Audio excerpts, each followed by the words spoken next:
But Sure. it's episode 86, Kyle. Just so you know. Thank you. All right.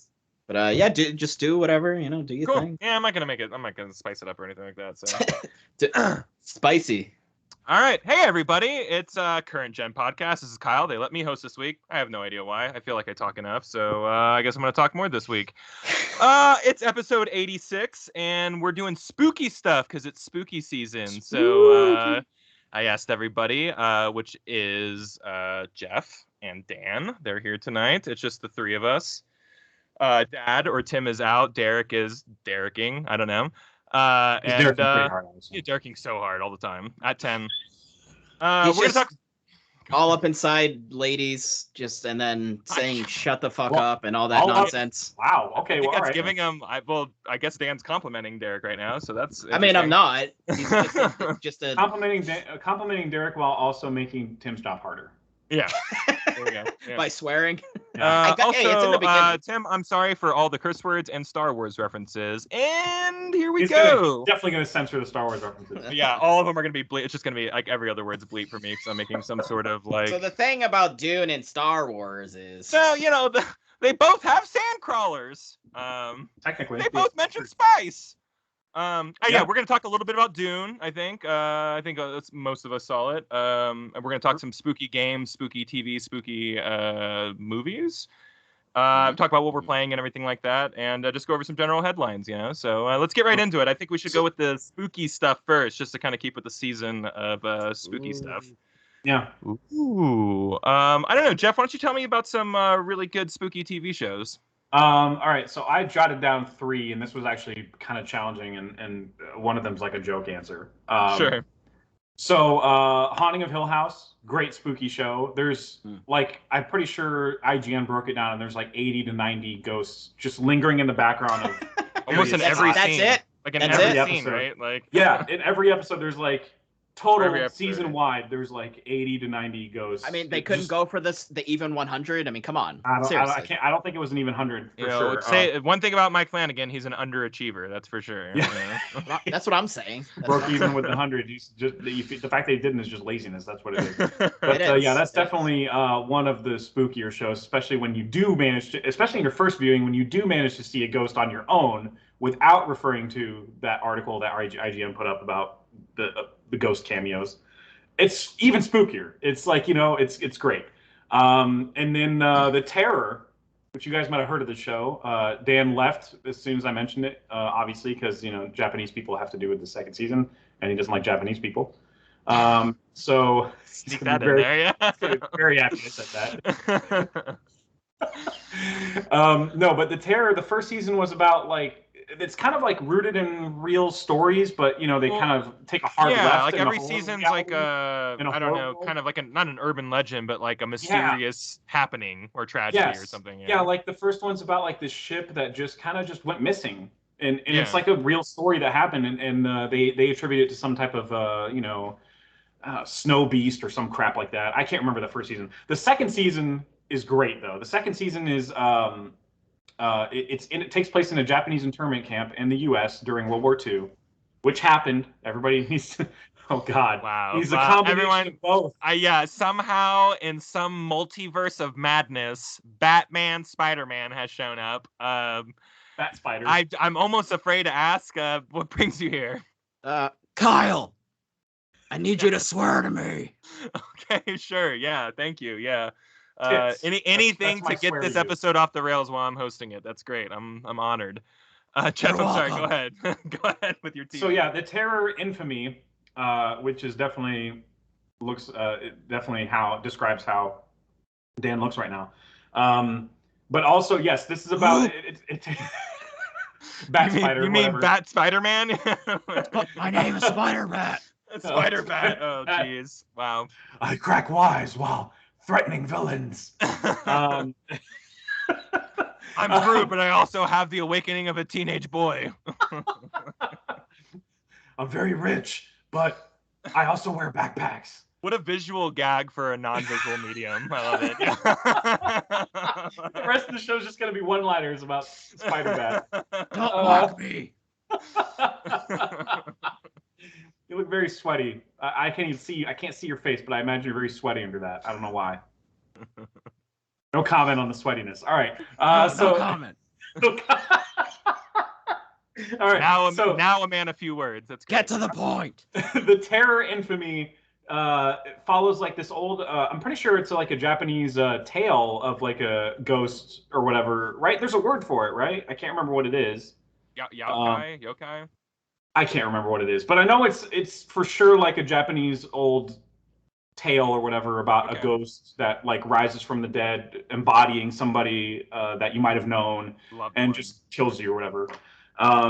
So that all of that takes place in the Japanese internment camp in World War II. So like it's just great. It's super spooky. It's good vibes. And my third jokey answer is obviously Ghost Adventures. It has to be Ghost Adventures. Wow. Yeah, I'm shocked actually. Because remember when that show first started, it wasn't. I don't know. There was definitely the wannabe alpha male energy in the show there was some Ed Hardy shirt wearing like bro dude Chad energy for sure. Yeah. But there's also some genuinely spooky stuff that I'm like, you just can't explain that, man. I want to go replicate that. Like watching that show made me want to go ghost hunt.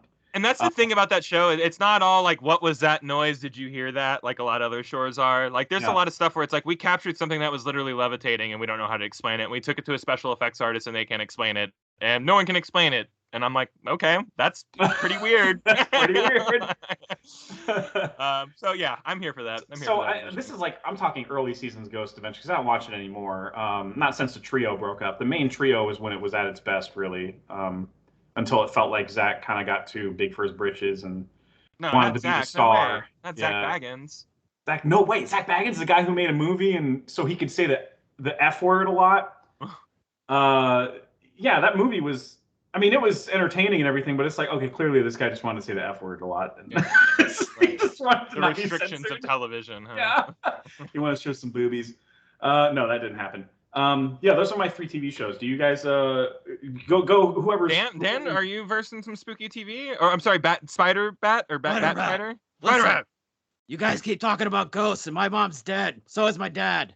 Wow, yeah. I don't appreciate this. Oh, but both Spider-Man and Batman's mom and dad are dead. That's interesting. How and layered. Uncle Ben. I doubt you thought about that, but yeah.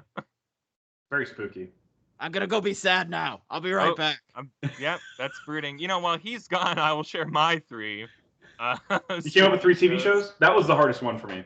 It was really hard for me too. I went more unconventional stuff, and like these are unconventional spooky stuff. So Black Mirror, guys, if you're not watching it right now, come on. There's some good spooky stuff in that. This is more like show. heebie-jeebies. How come every time I have a guest over, you guys have to like just make them feel like shit? Why every single time? I did my best to be accommodating. It was a mixture of two. It was too many bits. You talked about his deceased parents. I mean, come on. I mean, he was triggered by that automatically. We barely brought it up. I don't know. We were. He must be a millennial Batman, right? He must be a millennial. I couldn't believe, like, it felt like he lost his parents squared almost. Yes. Anyways, yeah, that's a math joke, guys. A math joke here at Current Joke. Right. So what did I miss while I was I'm going my TV while Bat Spiders stepped away. And I said Black Mirror because I'm doing unconventional picks. Black Mirror, heebie-jeebie show. Maybe it's not like oh, that jumped out at me and scared me type of scary, but like it's more kind of like, wow, I've lost faith in all of humanity scary. Wow, I don't want to go on in this world anymore. It's the perfect like nihilistic millennial vibe, for all of us 30-somethings. So I've never actually watched any of the seasons, but like they're unique. They're unique, and then there's that one season where like it's almost like the Choose Your Own Adventure season, right? There's one that's like a movie. Yeah, it's like a movie. Yeah. Okay. Bandersnatch or whatever. Yeah. It's fine. So I was gonna say it's fun, but I was gonna say there are genuine horror episodes of Black Mirror because it's an anthology show, so every episode's different. But like the playtest episode that Dan Trachtenberg did was great. It was a great horror episode. Yeah, it's literally about a horror video game that you like jack into. Yeah. Yeah, exactly. And then there's I think the one with the robot dog thing. Those pretty horror. Yeah, pretty horror-ish, like a Terminator dog or whatever. It was a black and white one.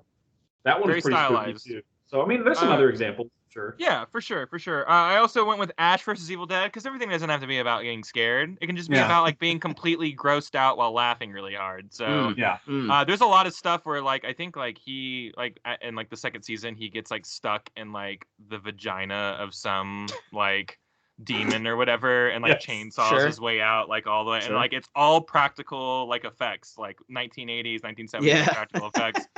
It's amazing. Yeah, like the whole show is like overly ridiculous and like gross and weird, and you get a lot of cool demons and monsters and stuff like that, and you get lots of cool catchphrases because it's Bruce Campbell. So yeah, and I went for a cheat one for my number one because we just watched it. We just talked about it, so we don't have to dwell on it. Midnight Mass. If you haven't watched it, you're dumb.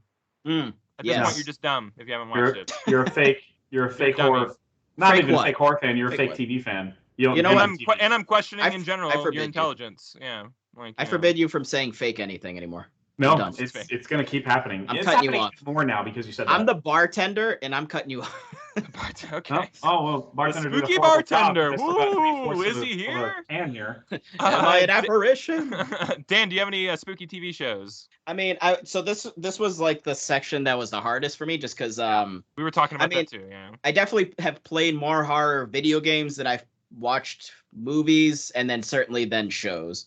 But I mean, Midnight Mass I just recently watched because you guys were pretty big on it, and it just looked interesting, just the imagery of it. So then when I watched it, I was like, yeah, this is super rad.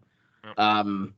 I mean, Stranger Things has like some creepy vibes. It's an amazing shoot. Yeah, that's a great choice. Yeah. Stranger Things is definitely solid, real up there. And then I guess like the first few seasons of Walking Dead was pretty creepy. Sure. There was definitely some. I was along for the ride at that point. Yeah. Yeah. Like that's when it actually was good, and then now it's not. So. Yeah. Now there's 17 shows and they're all bad. Yeah. So. Well, I saw a headline from some site that was like, oh, so the Fear of Walking Dead is now better than regular Walking Dead. I was like, I also saw Fear the Walking Dead entering its 9th season or something like that. I'm like, seriously? I'm like, that was 9 years ago that show started. Okay. Oh my god. It may be 7th. I don't know. It's a high number. It's more than 5. It's a higher than you'd expect it to be when it was announced. It scares me that show's been like a mainstream. There's also another show. There's like a millennial, like hipster-looking one. Yeah, Beyond show. That's like a teenage CW show, basically. It is. Yeah. I think they say shit in it. Yeah. Yeah. Oh, yeah. How it's AMC. They can say shit. All right, yeah. Well, I know this is a video game podcast, so let's cruise through some movies real quick. We don't have to dwell on them too long. Jeff, what do you got for movies, spooky wise? Oh, these are there's a couple obvious ones here for me. The Shining is the most obvious one. Yes. The earliest creepy movie I've ever seen. It's great. And then a little outside the box, a little bit. The Creep movies with Mark Duplass, it really surprised me. So I'm kind of lumping those in together because the first one. He's I can't remember the premise of the first one. I know he hires somebody to film him doing stuff, and he's a creepy guy, and it's really spooky. You're like, what the hell's going on with Mark? Or is it Jay? No, it is Mark Duplass, right? Mark Duplass. Yeah. Yeah. So he plays like a guy who like is well intentioned. It comes off well intentioned, but he's a little off. Mm-hmm. Like there's something wrong with this guy. Something's going on here, but there's definitely some sinister stuff that he's up to. And then they do a sequel to that, which I thought was even great, even better. Really creepy stuff that he's doing. You really don't think that Mark Duplass is capable of it, but he nails it, in my opinion. Mark Duplass has a strange amount of range for being the guy from the league. Yeah. The guy he's a straight man in the league for the most part. Yeah, right. So that's kind of funny to think about. But It Comes at Night is my third one. Yes. That movie is hella. It's all about being spooky and creepy, and then the movie. I guess it's a little spoiler. But by the time the movie ends, you're like, oh, so the movie was just all about vibes. Like the movie's all about vibes. Sure. It's all about being spooky and creepy. Yes. For no actual reason. It's great. That's why I love it though. Those are great choices. Dan, you got some movies for us? Though, but that's fine.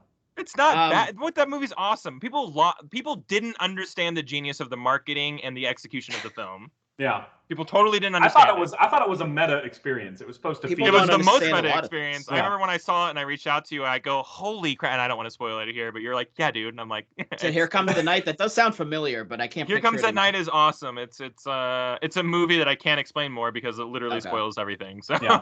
Gotcha. It's like Last of Us, but in quarantine. Yeah. So like clearly something wiped out everybody. Dude. But it follows one family in one house. Yeah, that reminds me of it's like one of those found footage ones, but I think it's actually called Quarantine. It takes place in that apartment building, I think. I've heard of that one, yeah. I think that's dude, right. Like, but I also heard that shit scares the crap out of me. Like when it's like an enclosed area and there's not anywhere to really go, and it's like and there's dark, like the dark. Yeah, it's just because it's like you don't in real life. Obviously, these things don't exist, but in real life, there could be actually a psychopath in the corner with a knife in the dark. So the dark is terrifying because anything could. That's the most iconic thing that Halloween is known for is the John Carpenter's shadow play. Yeah, because he was the first ever filmmaker to really do that, where you have the killer in the shadow right there, and if you look really close, you can actually see him before he emerges from before he steps out of it. Yeah, like that stuff was creepy in Midnight Mass because it's like you kind of do a double take and you're like, wait, what? I love the shadow play stuff. A lot of glowing eyes in Midnight Mass where you're like, what is that? Yeah. Yeah, Hereditary did that perfectly too, where like the kid is like walking in his bedroom, and if you look up in the ceiling, it's really, really dark, but you can kind of see a figure. You're like, is that a figure? And then it moves a little bit, and you're like, oh! Yeah. You're like, oh god! Those are the best scares, the subtle ones, the ones you have to look. Oh god! Yeah, those are good. Yeah, jump scares are a thing of the past or whatever. But Dan, hey, you got 3 movies for us? Yeah, well, I jotted down 4 because it's like kind of like, so I don't know if Signs is really a horror movie, but dude, I freaking love Signs. Like I love that movie so goddamn much. And just the build up at the end of like kind of being all like, oh, everything happens for a reason. It's like, oh snap, and the music's kicking in. The da da da. Oh my god, the music is so good in that movie. It's just, it gives me goosebumps even to this day, dude. I know how to catch a vibe and not wreck it. I'll just let you guys love this movie, okay? I'm gonna let y'all love this movie. I'm definitely not gonna. So you're not a Shyamalan fan, not a. I wish he would stop making movies personally. No, y'all talk. Yeah, y'all. So the music is like perfectly setting. Yeah. The creepiness of when Joaquin Phoenix, for example, is watching the TV. Oh my god. And it's just an alien walking by. Dude. And if it were any other director, any other music, it would be the corniest freaking scene you've ever seen. But it's everything building up. But it's silent. And Joaquin's reaction is just perfect. It's so perfect. Dude, the kid, está atrás de garage. It's there. It's behind. And it just freaking comes out like, what's up, motherfucker? Like, it's just, And I love when the music cuts out as well when the alien tries to scratch under the door, right? If there's no music there, Mel Gibson is a notoriously terrible person, whatever. But he's trying to... he's trying to like be like, he's trying to like threaten the alien or whatever. Yeah, we're gonna get the paddy wagon. And then he's like paddy wagon.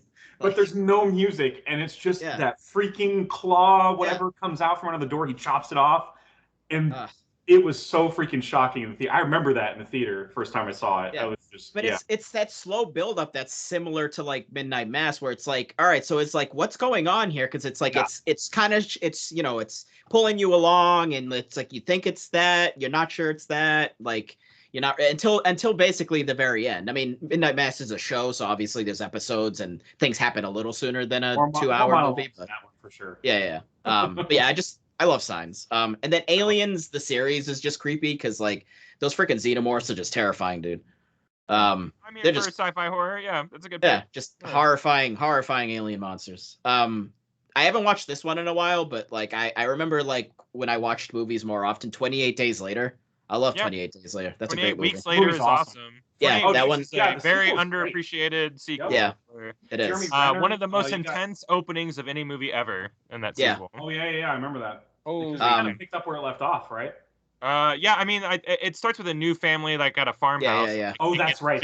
So quick, and they have to run towards the river, and there's a whole boat scene, and it's just like when the daughter and her brother are like, okay, we're the only survivors now. Yeah, and then like 10 minutes go by, and you go to Hawkeye. You were holding your breath the entire time while it was all happening. You were like, oh, I'm about to die. Yeah, Weeks is underrated, super underrated. Weeks is so fantastic though. Great movie, yeah. Well, I was gonna say I'm always hoping for a threquel for that movie. Yeah, like 28 months later or something. Yeah, it's coming. We're getting it. Yeah. I'd say why not do years and we're all in the future or something. Yeah.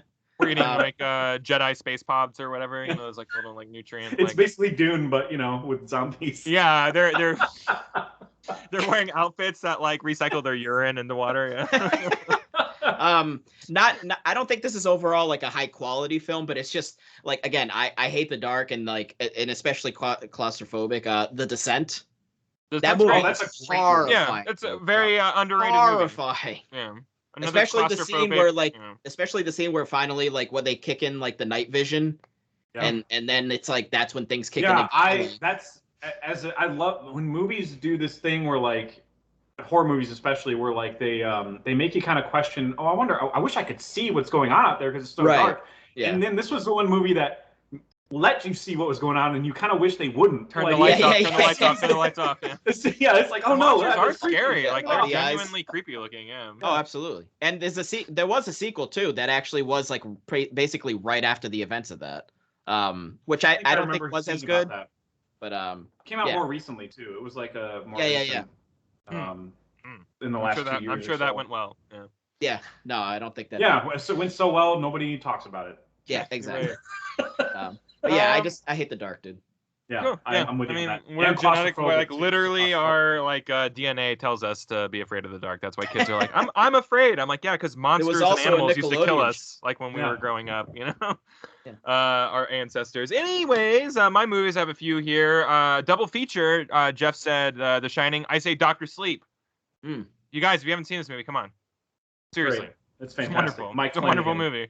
Yeah. Mike Flanagan, the guy who did the before mentioned Midnight Mass. I mean, Obi-Wan's in it, right? Obi-Wan is literally Danny Boy. So great movie. I really enjoy it. I think it had no right being that good. I remember when they announced this book, I was like, what?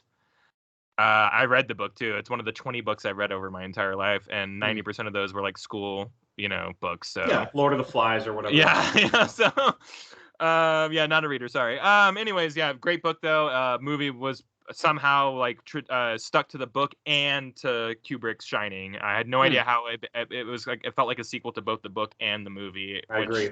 Those movies, the book and the movie of The Shining, couldn't be more different. Like that seems like a tall order. The skeleton is kind of there, but like there's a way more differences. Mm-hmm. Yeah. Also, I think Jeff and I talked about this earlier, maybe on this podcast. I forget. Candyman this year, good stuff. Yeah.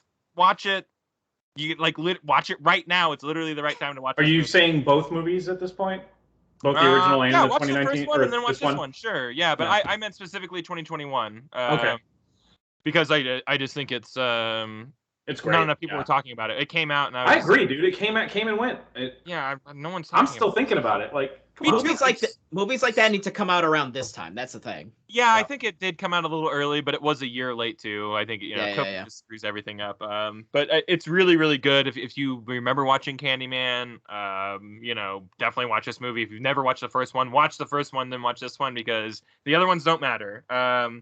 Also, the last movie, Jeff, what was the one that you mentioned? One of your movies. I thought this was a good complimentary. That It Comes at Night. It Comes at Night. Yeah, It Comes at Night. This is a similar in stress vibes. The Invitation. You want to watch one of the most stressful movies you've ever watched in your entire life? This movie, you're literally just having those, and you don't know why you're stressed until like maybe the last 10, until it's too late. 15, 20 minutes of the movie, and you're it's like, another, like It Comes at Night. It's another adventure into paranoia. Paranoia is the exact feeling that you're locked into in this movie, where you just know something's wrong and something's off, and you can't quite put your finger on it, and you're literally on the same emotional journey as the main character in the movie. Whomever everyone is convinced that hey, you're being crazy and you're being paranoid, and you as the viewer, you're like, no, he's not. There's something freaking weird going on here. Which is how he's reacting too, and it's one of those moments where you're like, you are literally reacting the same way as like the main character is, if you're a normal human being. One of the best ending shots in any movie, in the last. Well, I guess it would be the last decade because that was 2015, I think. So yeah. In the 2010s decade, that was like one of the best ending shots, period. I agree. I think it's it's quite a journey and a great ending, and it's a movie that anytime anyone goes, hey, I need to watch a horror movie, this is the very first one I always. One of the first one I think of too. Yeah, that's because so funny. it's art nobody's house. Seen it's it. interesting. No one's seen it, and when I say art house, I don't mean it's like blowhardy or anything like that. I just mean like it's got indie vibes for days. Yeah. It's not like Kubrick or David Lynch, but slower. No, nothing like that. No. But, there's no other feeling that this movie puts you through. Like, this is the movie that makes you feel this feeling. It's Anyways, it's great. Go watch it. I think it's on Netflix, maybe. It had been for a long time. It was last year. It might still be. Let's say you talk about games, guys. I brought kind of some fringe games. So these may not be my top 3 games. They don't have to be your top 3 games. But I want to talk about like 3 spooky games that impacted you guys. Sure. That think about maybe that y'all played recently, something like that. I don't know, Dan. Let's go with you first. Let's switch it up a little bit. What's going on with your games? So this I actually can put in order. Just because I'm more connected to video games. And I'm actually in the middle of replaying it. Right, shut up. I don't need your Derek Teague energy, all right? just take that and throw Someone's it in the trash. got to bring it. The ghost of Teague always Usually has to it's be me. here. Usually it's There's me. an absent antagonist in the group. Okay. Evil Within 2. The second one. Sure. Which I have mentioned I did like more than the first one. The first one is like really like grimy, like gritty horror. Like it's almost like probably kind of like that Invitation movie. It's like you just feel really stressed like basically the entire time. Sure. And both of these games are kind of long horror games. Like they're around 15 hours plus games. So imagine being just stressed. To maintain that spooky feeling. Yeah. So even though the first one I think is technically consistently more terrifying, I just like the approach of the second one more because isn't it more psychological than it is? It's kind of more heavy. It's all of it. It's all of it. But the second one, there's just kind of like more of like a town area, which is really fun to explore. But like things just happen and you're not anticipating it. So like you're in this kind of like open town area, but then you go into one of the houses. And then like the lights start to kind of dim down and then you see like fog rolling in and the main character is like, oh, it's getting cold, like what's going on? And then like suddenly a freaking ring/grudge demon girl comes out of the corner, and now suddenly you're in this like contained area where she's trying to hunt you down. You can't use your weapons and you're trying to escape because she basically transported you mentally to this other area. So it goes from like a third-person shooter to that. So like it's just it's a terrifying game because you can't really anticipate what's going to happen when it's going to happen until you just kind of hit that moment, and then it just it forces you into like, those situations. It's one of those games where there's a handful of games that do this where like once it puts you in one of those moments, you're just by yourself. You could be by yourself with the game, just going, what do I do? What do I do? What do I do? And like immediately die, and you have to start over. Like it's like I don't know. Sometimes I'll pause the game because I'm like I just need a second to be like, all right, let me just clear some of this stress out for a second, just to kind of be like, all right, something's gonna sneak up on me. That's totally gonna happen. I just gotta give myself a second, and I'm back in. So yeah, it's one of those games for sure. Dead Space, the original one, which I'm so excited that they're remaking. Me too. That game. What a game to remake because like what was it? What is that studio that did that game? No, not Respawn. Butt pluggers. No, I'm so but they got. Anyways, I think when they were one of the ones when they got canceled, everyone was like, "What?" Because like it's such a successful studio, and like it made no sense that like they were on the chopping block for all this stuff. So for EA's, whatever weirdness. So it's just interesting to see this game like rebirthing itself. That's pretty cool. And excited to play that one for the first time. Hold on, I was just trying to because I feel like I need to know who the developer is. Not Volition. Is it V? Visceral. Visceral. Yeah, I'm like something V. Volition. Yeah, no, that's or Visceral. Sorry, not Visceral. Visceral. Visceral. Jesus, Visceral. I want some cereal. Yeah.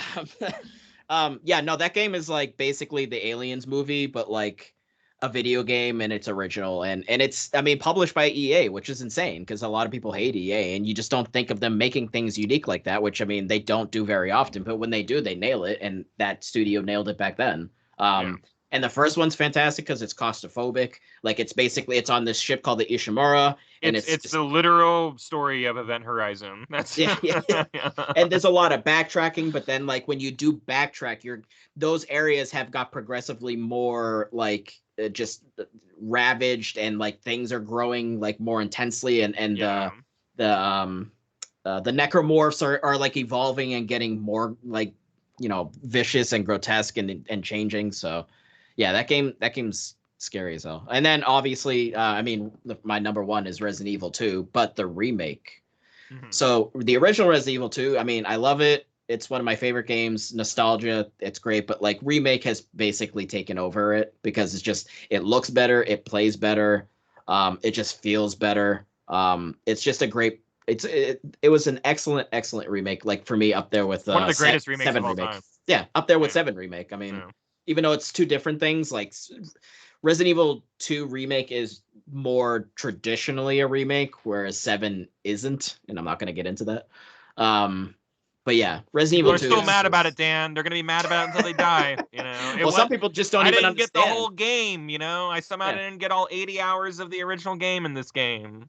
Well, it's funny because everyone's going after Dave Chappelle about, you know, the new stand-up, but you know, like a lot of people just don't watch the whole stand-up, but they end up having opinions anyways, right? So it's kind of like not finishing a game and having an opinion on it. It's our weird right as internet people to just have an opinion about anything, no matter our exposure. And I haven't watched the special, so I don't actually know. Like, I don't have an opinion about the closer yet because I haven't watched it. But like, you know, just there's always those people that just have the opinions and they haven't actually experienced the thing or whatever. Look at Saints Row. What's happening right now?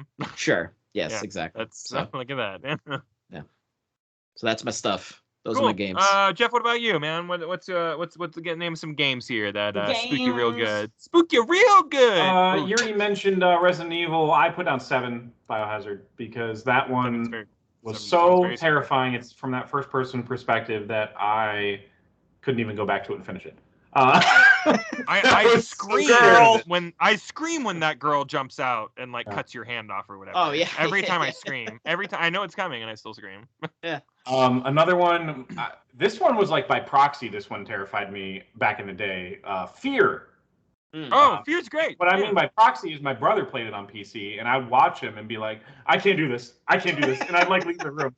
It scarred me. It really scarred me. There's like a little girl or something that's like the villain of it, and when she shows up, I'm like, oh god, get me out of here. And the other one is Last of Us Part 2. I just think like that Rat King. Oh fight. Yeah. The hospital part. Yeah. Oh my god, dude. It was straight up horror. This is straight up a monster movie, yeah. And not even that part, but like building up to it. You're in the dark completely. You have to power on the hospital, and you know something's about to happen. Like you feel that moment as she's getting into You don't go to the hospital in a zombie movie, you know. We're trained for this. We're trained to feel weird about this. And the hospital makes the most sense story-wise that there would be a freaking ginormous uber zombie there. Because that's where everybody died first. Yes. Spoilers for a game everybody hates, I guess. Sorry. Yeah, whatever. If they hate it, if they haven't played it yet, that means they hate it for irrational reasons. Whatever. What did that monster actually identify though as? Was it a them or it's they? It's definitely a them because there's so many freaking zombies. Yes. Okay. Yeah. Right. It's a them in plural sense. Yeah. Yeah. In a quite literal plural sense. Yeah. Yeah, but that part, I mean, on top of, there's some other spooky moments too. When I first encountered the whistle cult, whatever they're called, the Scars. Oh, yeah. I was like, what the hell is going on? Like, I was just like immediately shut, like, oh my god, I'm never gonna get up from a crouching position. This is crazy. What's happening? I remember when that scene happened, and I was like, oh, this is the trailer, and I immediately forgot it was the trailer because I was sucked right back into the game, and I go, what's gonna happen? You know, I literally saw this part in the trailer, and I was just doing the crawling walk or whatever. Please don't see me. Please don't see me. Please don't see me. Yeah. Everywhere in that one part. Yeah. Great game. Yeah, I love that. Oh man, it is a great game. Let's see. I got 3 games here. I got a fun one here. This is one you can play with a room full of people. Until Dawn. You know. Yes. Good stuff. Yes. Want to watch it tropes just upended in the most video gamey way? Like here you go. It's Cabin in the Woods. It's slasher. It's a monster movie. It's Saw. It's like it's making choices, which is really fun. Like absolutely, it's a good game. I really like it. And I think everyone should give the Dark Horror Pictures anthology a chance because same people, same vibes. I looked this up earlier. Until Dawn is considered the first entry in the Dark Pictures anthology. Oh, I didn't know that. They have retconned it basically at this point and just said Until Dawn's part of it.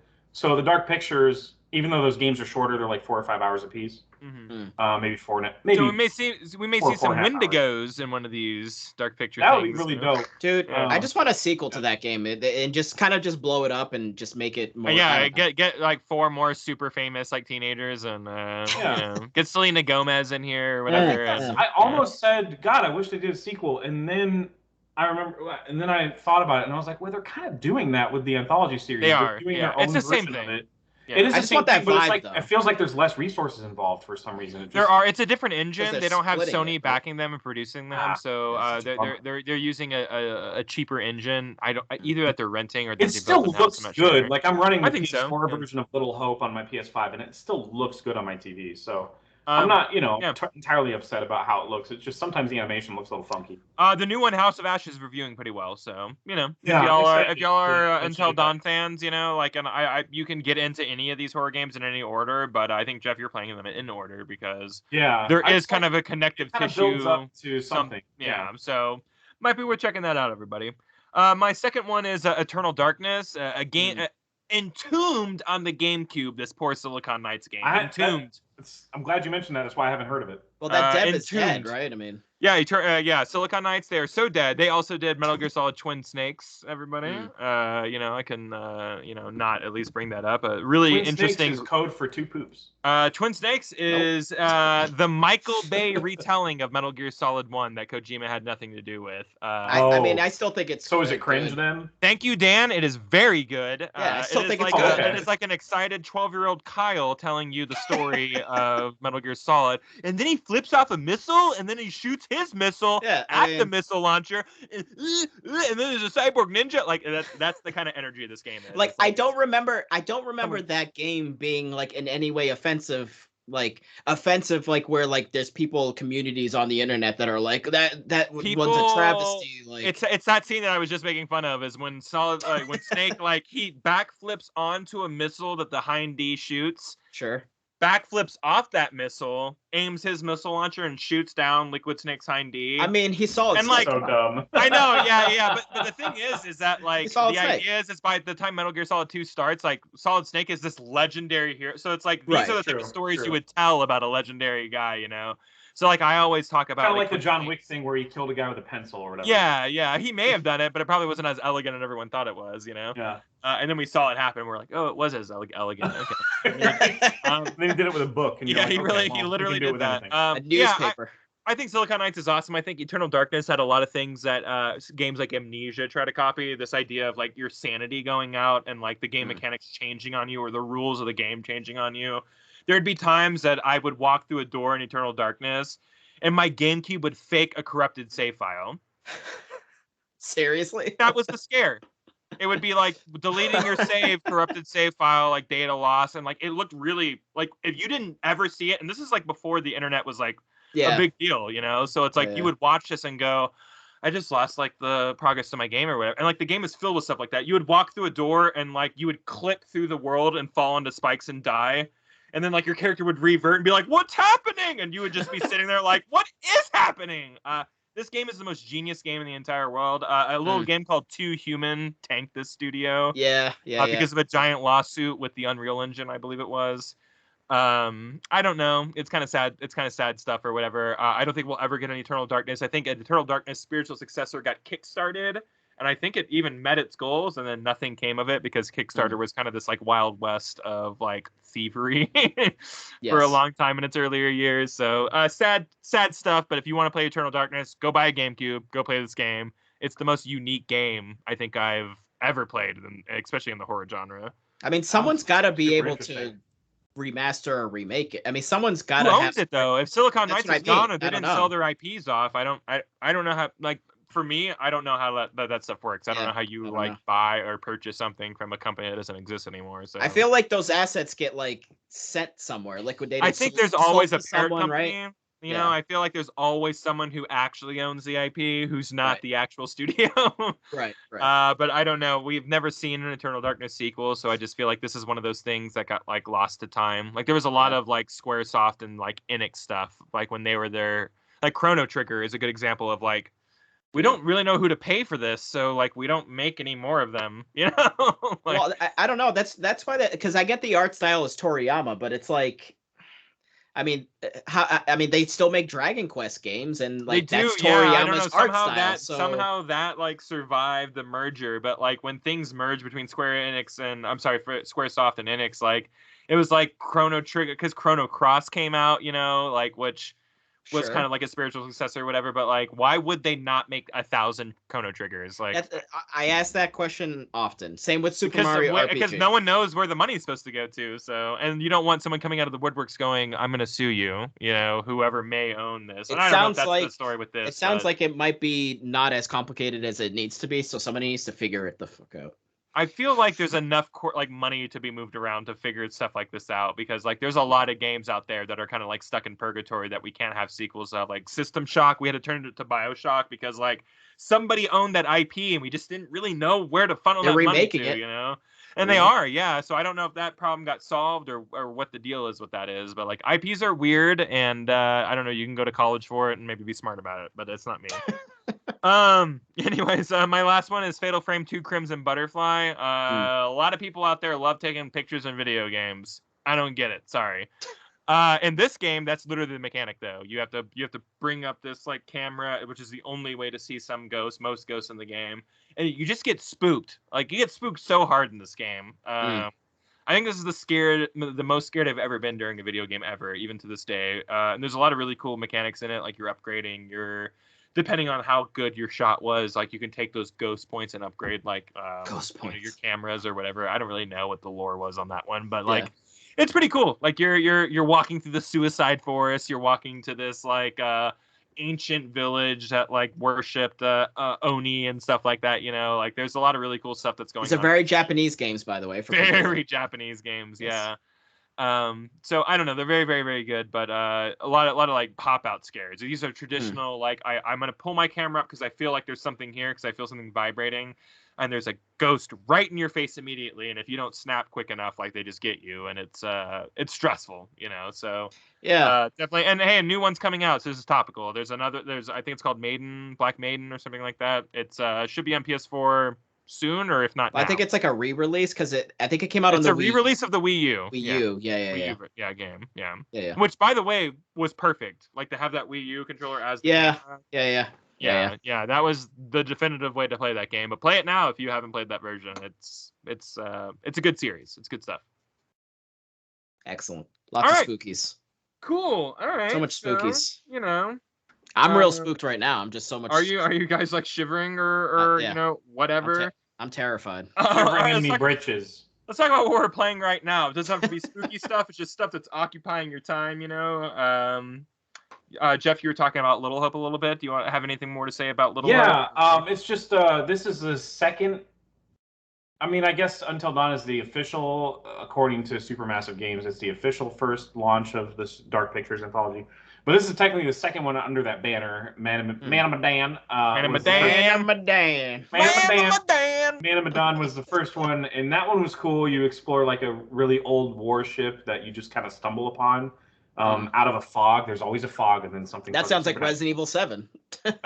And you're just like trying to survive with 5 or 6 different characters in that game. And I thought that was good, but the story was just kind of like a little weak. Like the story was kind of like just things happen. This one, I like the story a little more. This is more of like a small town you're exploring with 5 different characters. Sometimes you're together, sometimes you're not. And you go to like, there's like a little map of the town because this is like apparently a famous town where, witch trials happened and stuff like that around the Salem times. But this is obviously not in Salem. This is not in Salem though, so it's like a different area, but it happened around the same time. Sure. So you'll get flashbacks of that stuff on occasion, and I just think that story is really cool. Like it's more linearly told. I don't think linearly is a word, but sure.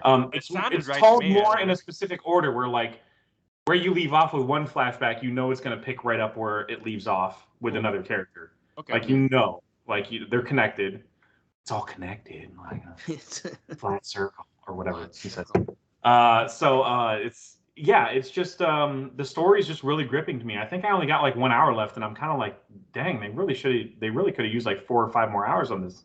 on the story, because it just feels Interesting. like it encompasses more than one timeline. I remember the reviews not being very kind to this game, but like I Probably, remember the probably premise because it being. ends abruptly. Like I feel like it's gonna end abruptly on me, and I'm gonna go. I Dang it. just felt like when people were talking about it, like it's about witches and like it kind of takes place between these two different. I'm like that. All that sounds great to me, you know. Yeah, so, I don't that's know, the type of stuff that I would ghost hunt over. You know, like yeah, sure, in absolutely. downtown McKinney or whatever. I think the issue with this anthology that they're doing is just it's almost kind of like with the Telltale games and like any of those episodic. It's like it feels episodic and really far apart, and then they're short. Whereas like if they maybe just kind of waited and did the whole thing and have it be like this whole combined story where like then it goes to like this different area, because you're saying it seems like it's all leading to something, right? Every like thing is different though. No, that's like, fine. Yeah, there's a different gimmick with each one. But yeah, maybe you're right. Maybe like releasing it as an anthology game, like here's 5 stories or 4 or whatever, you know, like that are connected check them in out. some way. Yeah, are somehow tethered together, you know. Yeah. That would have probably but it's kind of like Tales from the Crypt vibe, right? Like it's the same narrator every game, right? Yeah, right? I don't know the actor. He looks familiar though. But yeah, in between each chapter, there's not really chapter title cards, but you can kind of tell because he'll pop them and go, "Well, that didn't go well for you, did it?" or whatever. And then he crackles game like show host So voice. he's like the guy who's the creepy guy from the Until Dawn that'll pop up every now and then and chastise you for making a horrible decision. Yeah, Stormare, thank you. So he kind of does the same role, but he looks like David Lynch, but I know it's not David Lynch. No. Yeah, no, there's no freaking way. Or is he would have been like, "You want me to what?" He's busy looking at trees or whatever the hell he does. So I'm making another short movie about a monkey. You know. That's a deep cut. About that. Jeff my knows God. that joke, and that's it. None of our viewers know what that means. So. I mean, it went over my head, but oh my God. That guy's nuts. That guy's nuts. He's my brand of nuts though. That's my brand. I've been really enjoying Little Hope though. I feel like the story's a little better, even if the characters leave a little to be desired, but that's just a victim of the game being a little short. Yeah. I just lost one of the 5 characters in a way that was not I did not anticipate. I almost restarted the level and I was like, no, you know what? That's the right the right tragedy to happen in my gameplay. It feels like it would diminish my game if I undid what I did. So I've been enjoying it so far. I'm really, really close to beating it so I can move on to House of Ashes. House of Ashes, cool. There you go. Yeah, more of a like ancient Sumerian game is what I'm told. So like evil, you're ancient evil genre, a SEAL team or something like that. You're kind of dropped into like this old crypt or something. Yep. Yeah. But people are already like, well, it's about the Iraq War, and I don't know about that. I'm like, okay. I think you're projecting a little bit, guys. I feel like you ran out of things to be mad about right now. And anyways. I mean, hey guys, I don't want to get political or whatever, but no. I mean, but even if it was like okay, and it's a fictional story with monsters, like and I hear you brought up The Descent earlier. I heard in interviews The Descent was a major influence for this game. The claustrophobic nature of being underground and spelunking and stuff like that. So like that's a major part of this new House of Ash game, which again reviewing really well. Go check it out. It is. Really I have one other playing game here. Echo Generation. Is that you, Jeff? Again? I did diddle this one casually. I'm playing that one. I'm about like 3-ish hours into that one. Casual diddlers here. You're much further in than I am for sure. Dan with the harder diddle. I'm curious. Jeff with the lighter diddle. I'm curious how Dan feels about it more because I know you're more into RPGs.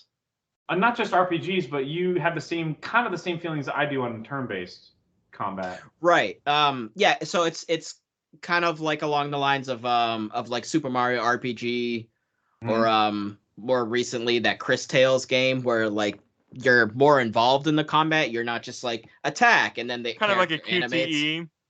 Almost. Yeah. So basically, like you have to time the button press in order to do maximum damage. Oh yeah, South Park did that too. That's probably why I was into South Park. Yeah. South Park was. Oh yeah, absolutely. So if you just like, and same with defending. If you don't defend, like the enemies hit you way harder. So you have you have to time your defend button presses. So. Fortunately, so far I'm only like an hour in. Fortunately, it's very forgiving because I think this game is geared towards everybody. A lot of us and kids, so it gets harder. It gets harder. It does. Yeah. It does. Yeah. Well, then sure. Well, some of the enemies are much faster, and like some of their animations are kind of like they're gonna like there's like these enemies that kind of dig under the ground, and then they come back up, but like it takes a few like fights to kind of get how long it's going to take for them to come back up. And like when they come back up, they don't attack immediately. It's almost like a 2-second delay and then they attack.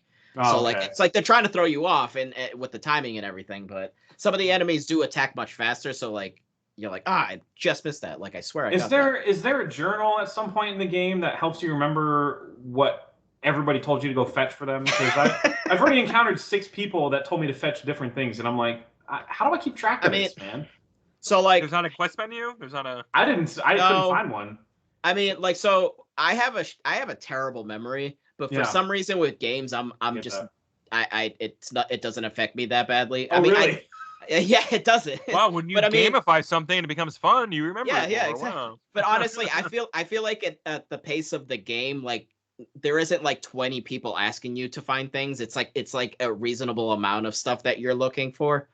You're generally looking for like a couple of things at a time to get to that next actual section. Yeah, like a bus ticket or scrap metal or whatever. Because there's that guy that's doing like projects in his garage, and he has a bunch of things that he's like trading. The guy who's totally cool with you just barging into his garage. Yeah. Right, and the baby's just in the front yard like playing, no supervision, like there's just like a sick stuff in this game. It's really funny, dude.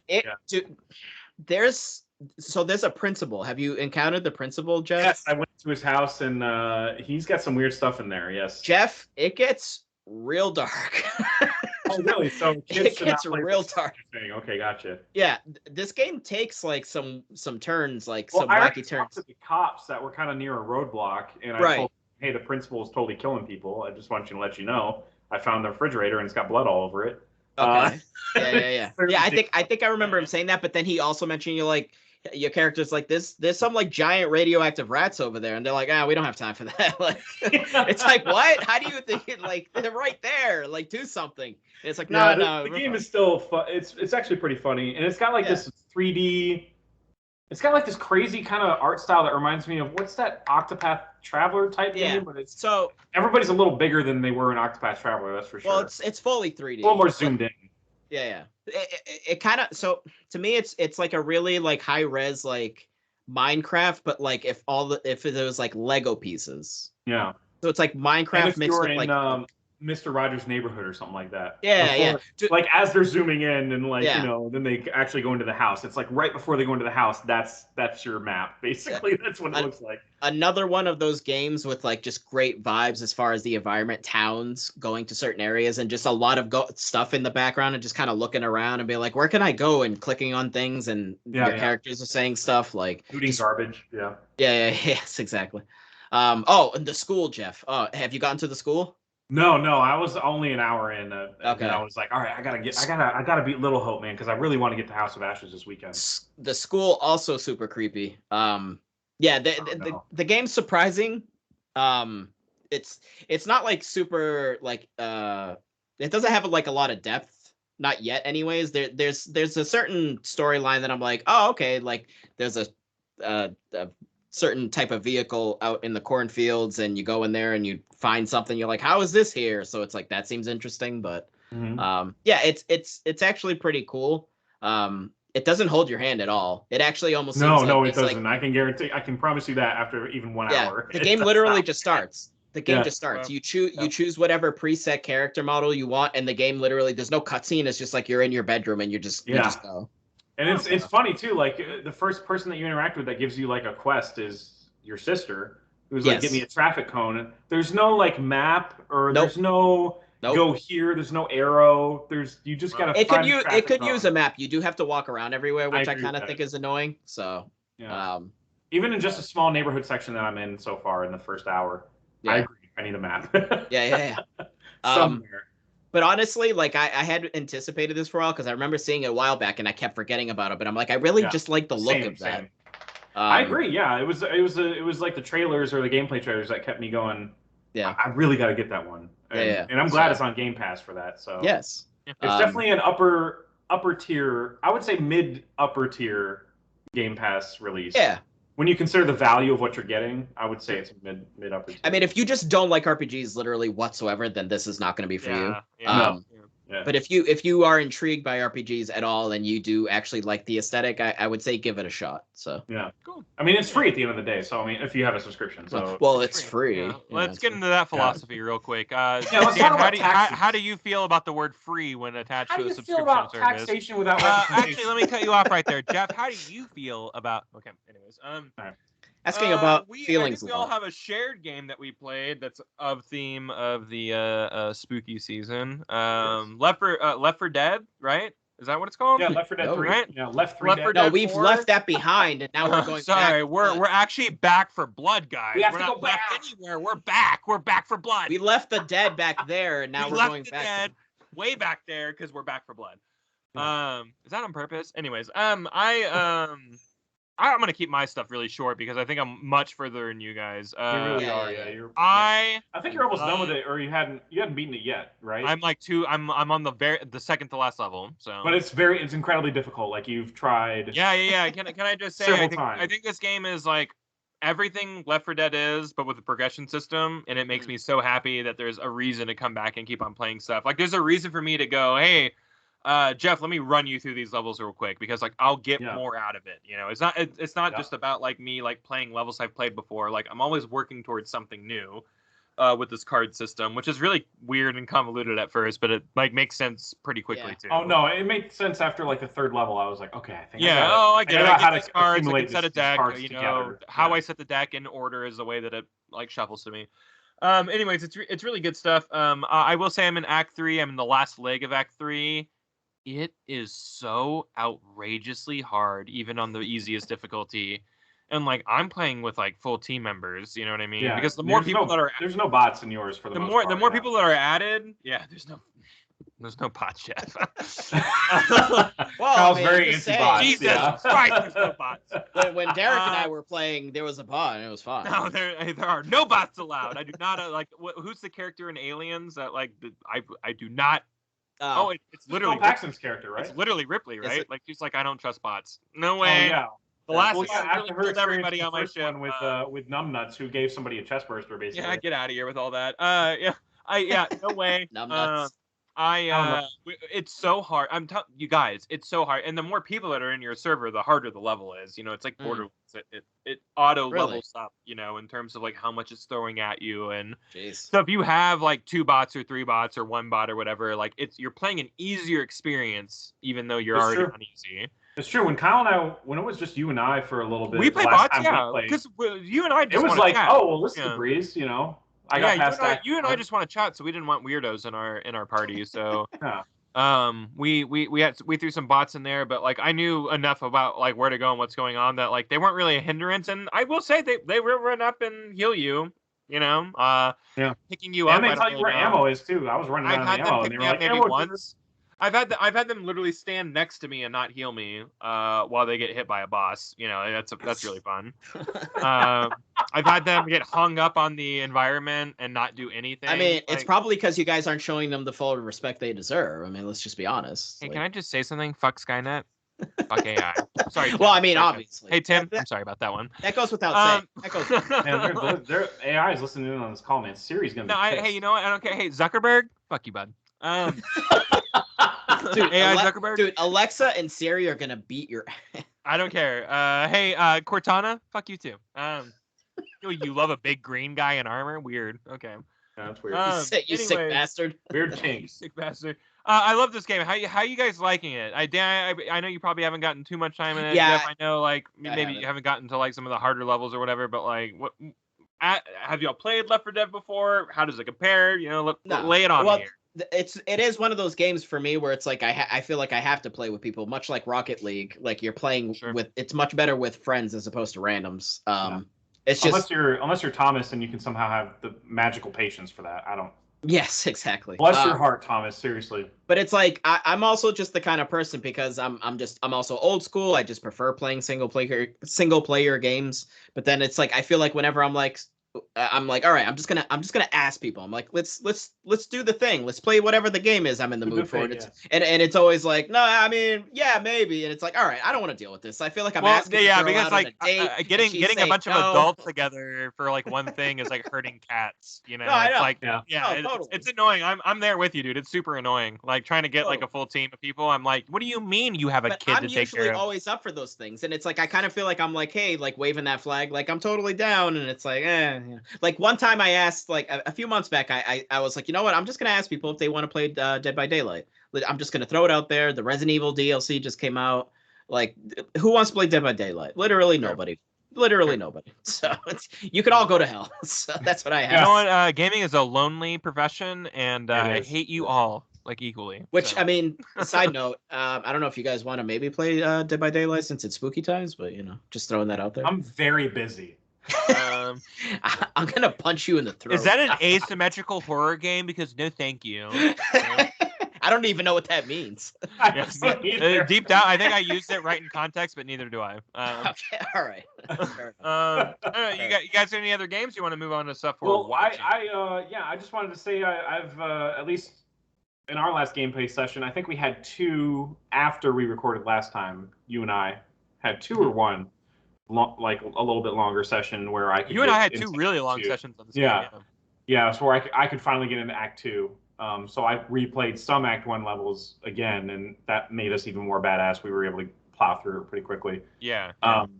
Even at the diner level, which is kind of a pain in the like. No. Like that's the thing about this game. It's like even though you're getting better cards, like when you go back and play these levels, like you realize like, wow, I know a lot more than I did before, and like I feel like there's a sense of personal skill progression, going on as well. Absolutely. When you go back, because like the things that I got stuck on or died on multiple times, like the outside of the diner where you're setting up like the minigun, like where you have to run the boxes, bar. The bar too. Don't get me wrong, the bar is still like 3 of us died and 1 of us made it to the Humvee, but yeah. But it was still like the bar can fall apart really quick, guys. The other ones were. Hey, I'm just throwing out there that Derek and I get in a better at this game. It's really interesting how like the skill, like you just get more skilled at this game as you keep on playing. So yeah, and dude, I've been loving my time with it. Even if it's difficult, it's like, all right, well, let's just play it again. Let's try it again. I love losing. Yeah, I have some people in my group who will get like frustrated. Oh, man, we played it 3 times and I can't. I'm like, yeah, it's just 3 times, guys. We gotta try it again. Yeah, you just keep going. Okay. That's you ever played Mega Man? Like I died 20 times on a boss before I go, oh, okay, right. I have to use this power to get him. Okay. I didn't even have extra tanks yet. Were you not a kid and you didn't play video? Like you have to try something. You ever played what's the last Tomb Raider? The last Tomb Raider. Rise? No. No, not Rise. It was Shadow? Shadow, yeah. Oh my god, dude, the platforming drove me up a freaking wall. I would just keep jumping in the direction that it wanted me to, and I would just go straight down like 8 times in a row, losing my shit by myself at my apartment, going, "What do you want me to do?" So I mean, I know something about being frustrated, but Back 4 Blood wants you to kind of suffer a little bit. I mean, it wants you to die and try again. So and like it's a luck of the draw. Shadow the Tomb Raider was more of a design flaw. Right. Back 4 Blood was, That's and there have been times where I'm like, dude, okay, so you get a card roll like of corrupted cards that like change the multiplier, not the multiplier, but like the difficulty of like the level. So it's now you have mist. You can't see 3 feet in front of you at all. Sure. By the way, everybody has armor over their weak points. Sorry, you just rolled this card. And it's random every time. So like, there are times where I'm like, wow, that level was very hard, and then like I go back and play it again, and I get a better roll of cards, and I'm like, wow, that was really easy. So there's a reason to actually go back and play these games because like the level is different every time you play it. I think the biggest dilemma that we talked about this when we last played was how do you rank a game like this in your game of the year, because we're close to the game of the year talk. Right? Dan, tell me why this game is better or worse than Psychonauts 2. I just want you to talk right now, Dan. It's just impossible to rank it with something that has like a story like that. Pro zombies. I'm just pro zombies, so it's better. Great, yeah, as simple as that. Yeah. But yeah, it is a hard thing to be like, hey, where do I put this game? I'm having a lot of fun with it. I have to play it with people. I detest playing with bots. How do I get forward grown ass adults? I think basically you kind of separate it, but then like you kind of be like, all right, so Psychonauts is like a platformer on a scale of 1 to 10. What do I consider it? And then like Back 4 Blood is like a arcadey like multiplayer shooter, zombie shooter, and like on a scale of 1 to 10, what is that? And then kind of maybe then do your best to try to compare it. It's hard. It's hard, yeah, because it's all like, and then that's why lists are always end up being feelings based. Like no list is ever like an objective. This is the most jarring game in my list personally, because I have a lot of platformers in mind that are like Ratchet and Clank, Lost Words, but then like the other one, Kena. I mean, ton of platformers this year, and then there's Back 4 Blood, and I'm like, what the hell? This is a. But if you could break it down by pros and wrench break it down by like pros and cons, also that helps because like if one just has more like even if they're both like 9 out of 10s to you, but if like this one just happens to have like one extra con, it's like, well, I guess I kind of like that one better. It's the beauty of lists, man. It ends up being just about like how you quantify what means the most to you in terms of gameplay or moments, or it's gonna be the most interesting. Did I share this with a friend, or did I not care about sharing this one with a friend? It's just there's a lot of like weird mental math that goes into it. So. It's gonna be the maybe the weirdest, or at least the strongest we might have felt about game of the year type list. Yeah, I feel some like of us have so many different favorites. You know what, guys? Hey, just put me down $50 for everyone screaming by the end of that episode. Yeah, for real. I want Final Fantasy Intergrade.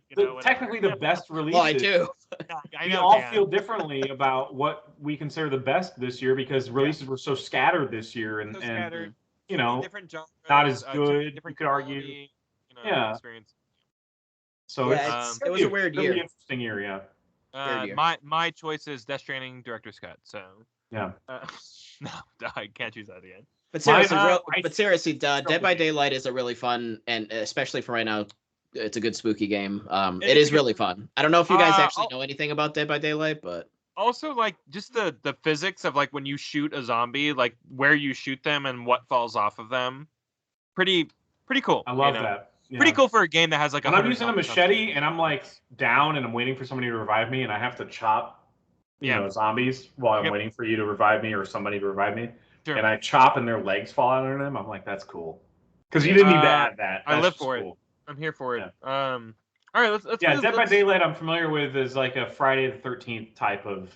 Yeah, it's much better than that Friday the 13th. I know it is. It's the creator of the asymmetrical horror game, which explain to people, because now I can actually explain it with words. It's like your typical someone is a bad guy and the rest of the team are like the good guys, and they are hunting you. Like Friday the 13th. I know it came before Friday the 13th, but now Dead by Daylight's way more refined because it's been out for longer, and I think the dev is bigger.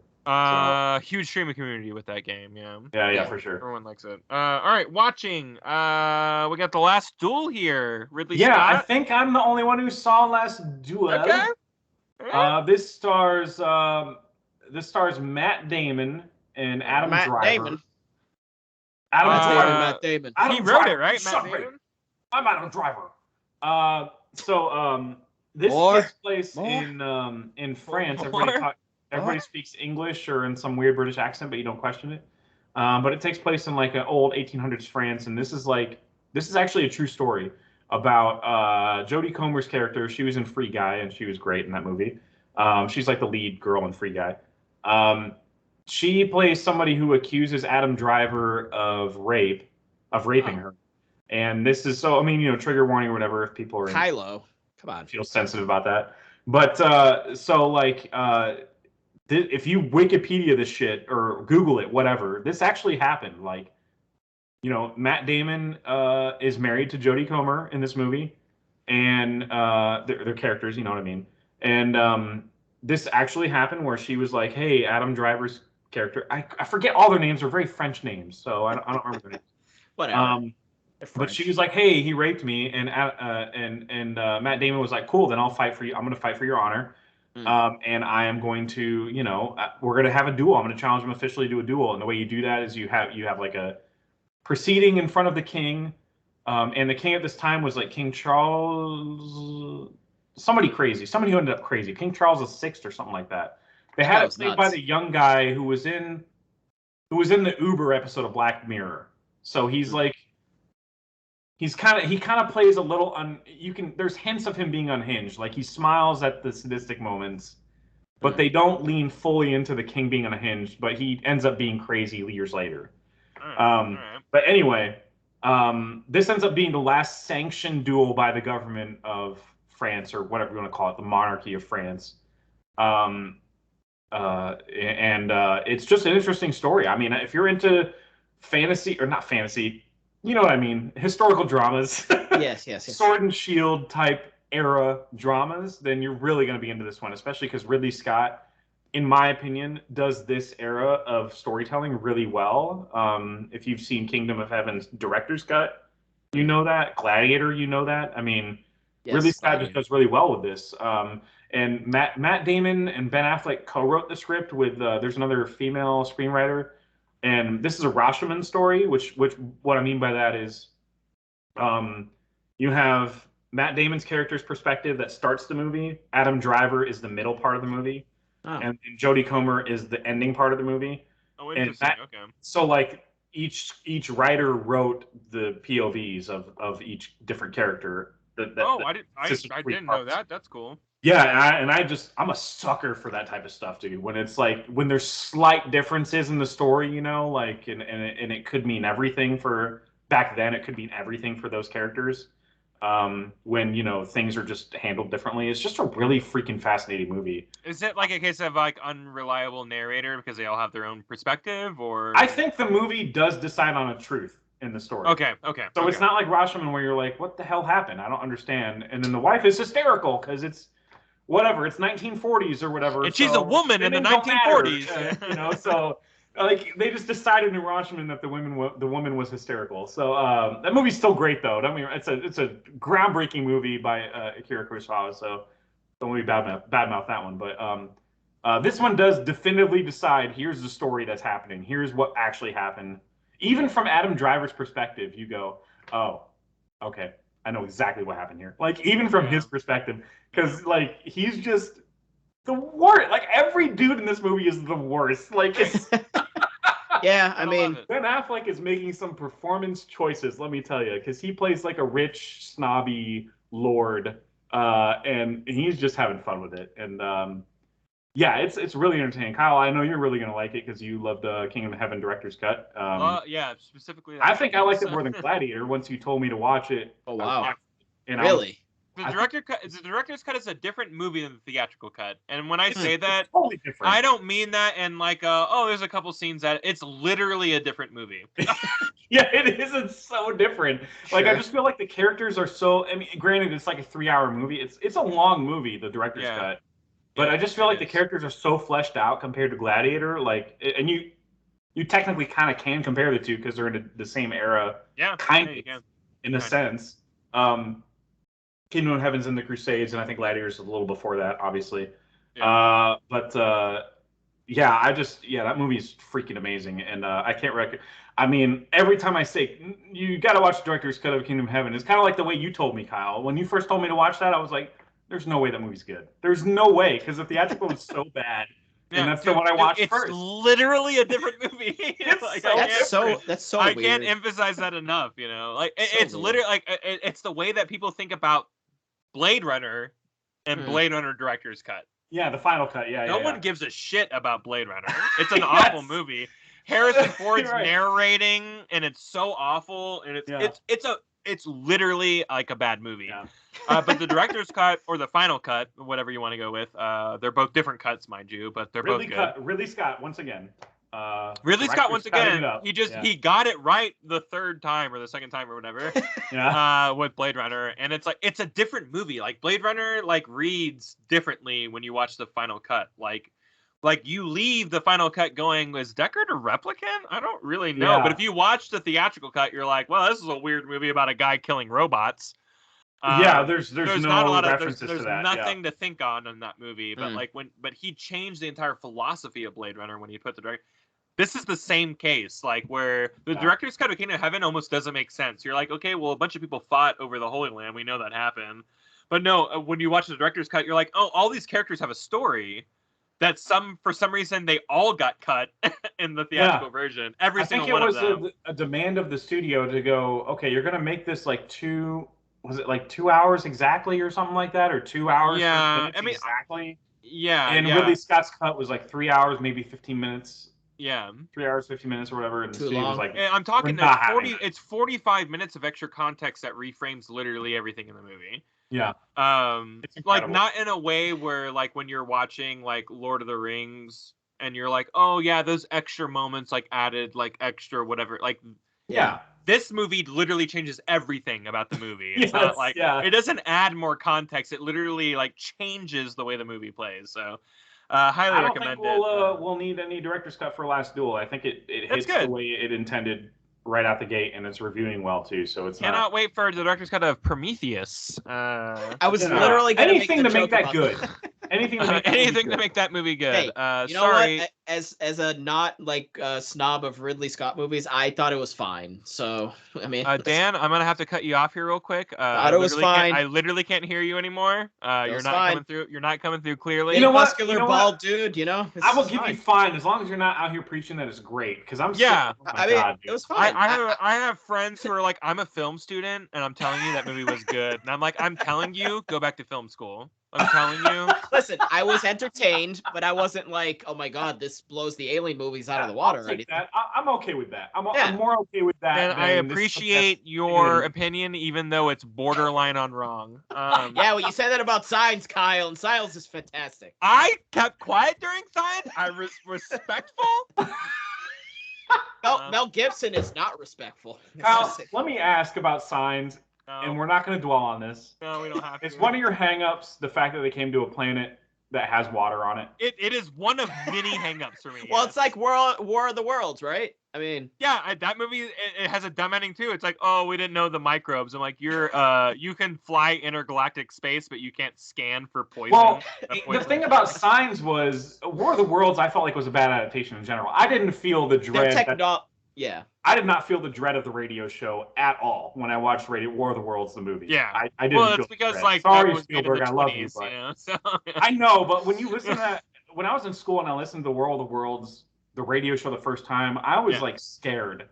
Because my teacher gave us no background other than, let's just listen to this and see what your feelings are. And I was so you're saying it was more movie than the original.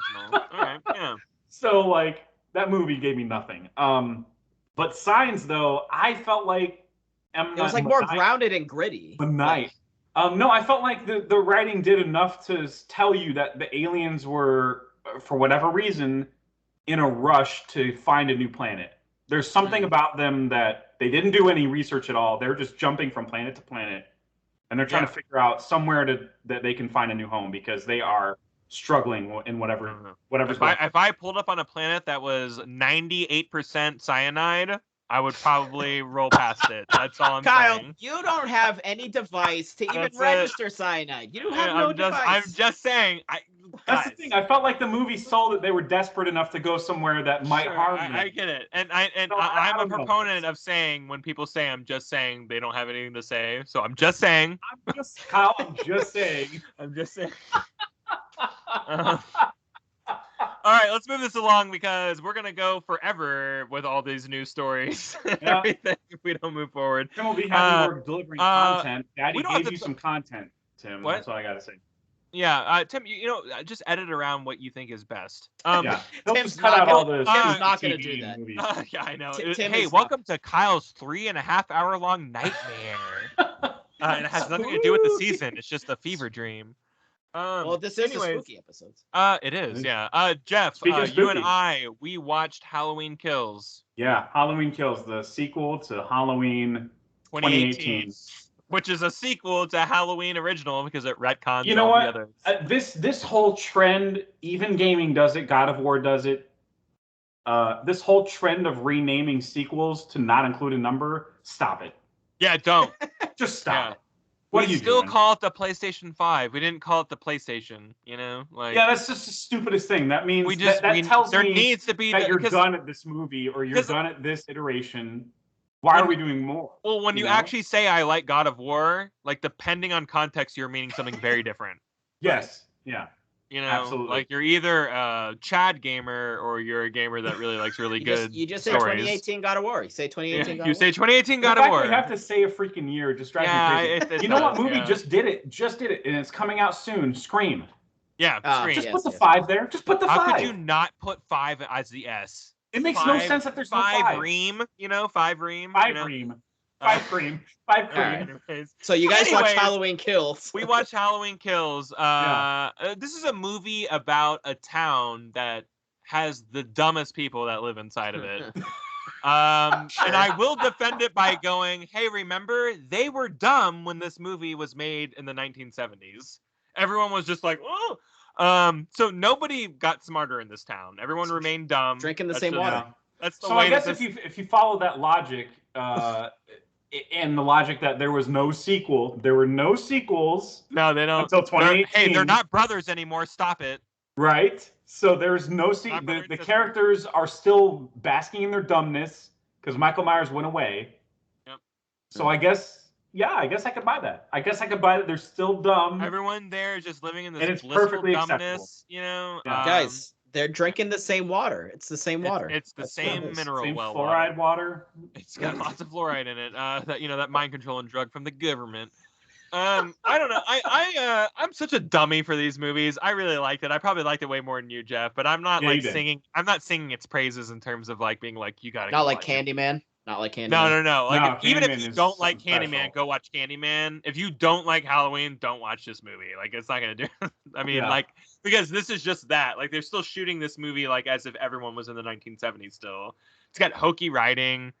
There's a lot of moments where it's like he's evil incarnate. You know, like it's just like bad, like bad dialogue. You know, like a lot of hamminess. You know, I think people were really mad at the ending. I thought the ending was awesome. I don't know. Like, did you? I thought the ending was the best part. Yeah, like I don't know. Like I didn't hate it. It wasn't my least favorite part. When people were like really mad about that, I was like, "That's the part you're." Yeah. There are other things to be mad about in that movie, but I remember there being an equally as ridiculous reveal in the 2018 movie where it's like, well, the doctor is actually. Yeah, that's true. Crazy, and it's like okay. And I remember even watching. That was the part that made me go in the theater, like, of course. Yeah, no. Like when I was watching that movie, I go, "This is dumb." Okay. And like this has another one of those types of reveals, but this one I kind of like more. I don't know. It's just, and I can't. I don't know if it's even spoilers, but I don't want to even get into those territories. But like it's it just ends in a way that was like, okay, yeah, this is okay. We're back on like normal Michael Myers stuff. We're not like we're barely retconning things anymore at this point. I think the two standouts for me, the two aspects that were standouts for me that were so strong that I can't even full blown say I hated this movie, was the score was just amazing. I think John Carpenter even had a say in it, or it's just the fact that they used his score from the first one so much. So wonderful. The score is amazing. It's just like the 70s score, but slightly mastered to our time. It's so good. And the kills were just so much fun to watch. I mean, that's why you watch these movies. That's why you watch slasher movies. He kills like 60 people in this movie. It's insane. I'm not even kidding. And some of it is so dumb that people are just sitting there waiting for him to kill them. And it's just so funny and so 20 brutal. Firefighters stand there in line and wait for him to kill them. Yes. Yeah. It picks up where the 2018 leaves off. Epic. It's so ridiculous. There's a part where their first instinct is let's blast them with the hose. Stop it. You have axes. Stop. Hey, Dad, wish I could. No, stop. You guys are joking, right? No, I'm serious. That's the opening of the movie. I mean, a fire hose would like just literally like obliterate you. No, like, and he's like, and at this point, he's like a 70-year-old man. Right. Like he's not like some just like Jamie Lee 30-year-old. Curtis, right? I mean, Jamie Lee Curtis. He is literally 70-something. Yeah. He's been standing in like a square. Older, he might be older. Yeah, he's standing in a square of like an insane asylum for the last like 45 years, and like he just escapes and starts murdering teenagers. So they take a fire hose and they blast him with it. It doesn't. Yeah, it doesn't look like it's full strength. It looks like it's just like a regular hose strength. Not regular. Hose. Well, I mean, is it a more than fire regular truck or... hose strength. So many people think cars are impenetrable force fields in this movie. Yeah, let me get in the car. Let me get in the car where no one can get me. I'm like, dude, a toddler can break glass with like the right tool. And somebody even does like one of those badass action lines that you're like, just say goodbye, mother effer, and like, yeah, like don't back to bite them. It's so funny. I'm like, oh, this is purposefully they're dumb. I get it. Okay. Yeah, there's some purposely dumb stuff going. On here, and the. Can we go to something smarter? It ends, and it's definitely like where the last movie when it ended. You're like, cool, like they're probably not gonna make another one of those. And they're like, no, we're gonna do 2 more. At the end of this movie, like you're like, oh yeah, there's definitely another movie after this. Jeez. Yeah, Halloween Ends is coming out next year. Yeah. So we're on the ride still, everybody. I guess. So onto something smarter. Onto something smarter. Dune, right? Yeah. Dune. Hey, you get your Dune on, guys. Dune. Did you? I have not. Did you diddle a little Dune? Or I done Dune. You done Dune? You done Dune? Done did me. This is starting to get Dan didn't done Dune. I didn't diddle the Dune when I got done, but you did done Dune. God damn it. You know what, guys? Come on. Do you plan on watching it, Dan, or are you just a fake fan? I'm gonna punch. Seriously, how many asses do I need to beat on this podcast? I don't even understand. Like, it's just mine you want to beat, so I guess 2. I don't. Let me just say my quick takeaway. I was watching with someone who doesn't know anything about Dune, and I was ready. I was ready to be. I was ready to be like, I'm going to be explaining a lot of things to them. This movie explains everything. Like, you really get what everything is pretty clearly, and I know that's coming from like someone who like has the knowledge already.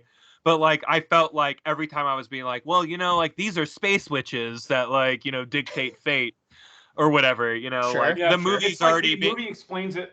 Literally right after that. Right. The second you're like, wait, what? They're like, well, we're actually the most powerful house in the Empire, who might have the biggest vie for the throne. And it's like, oh, okay, yeah, I was wondering that. Thanks.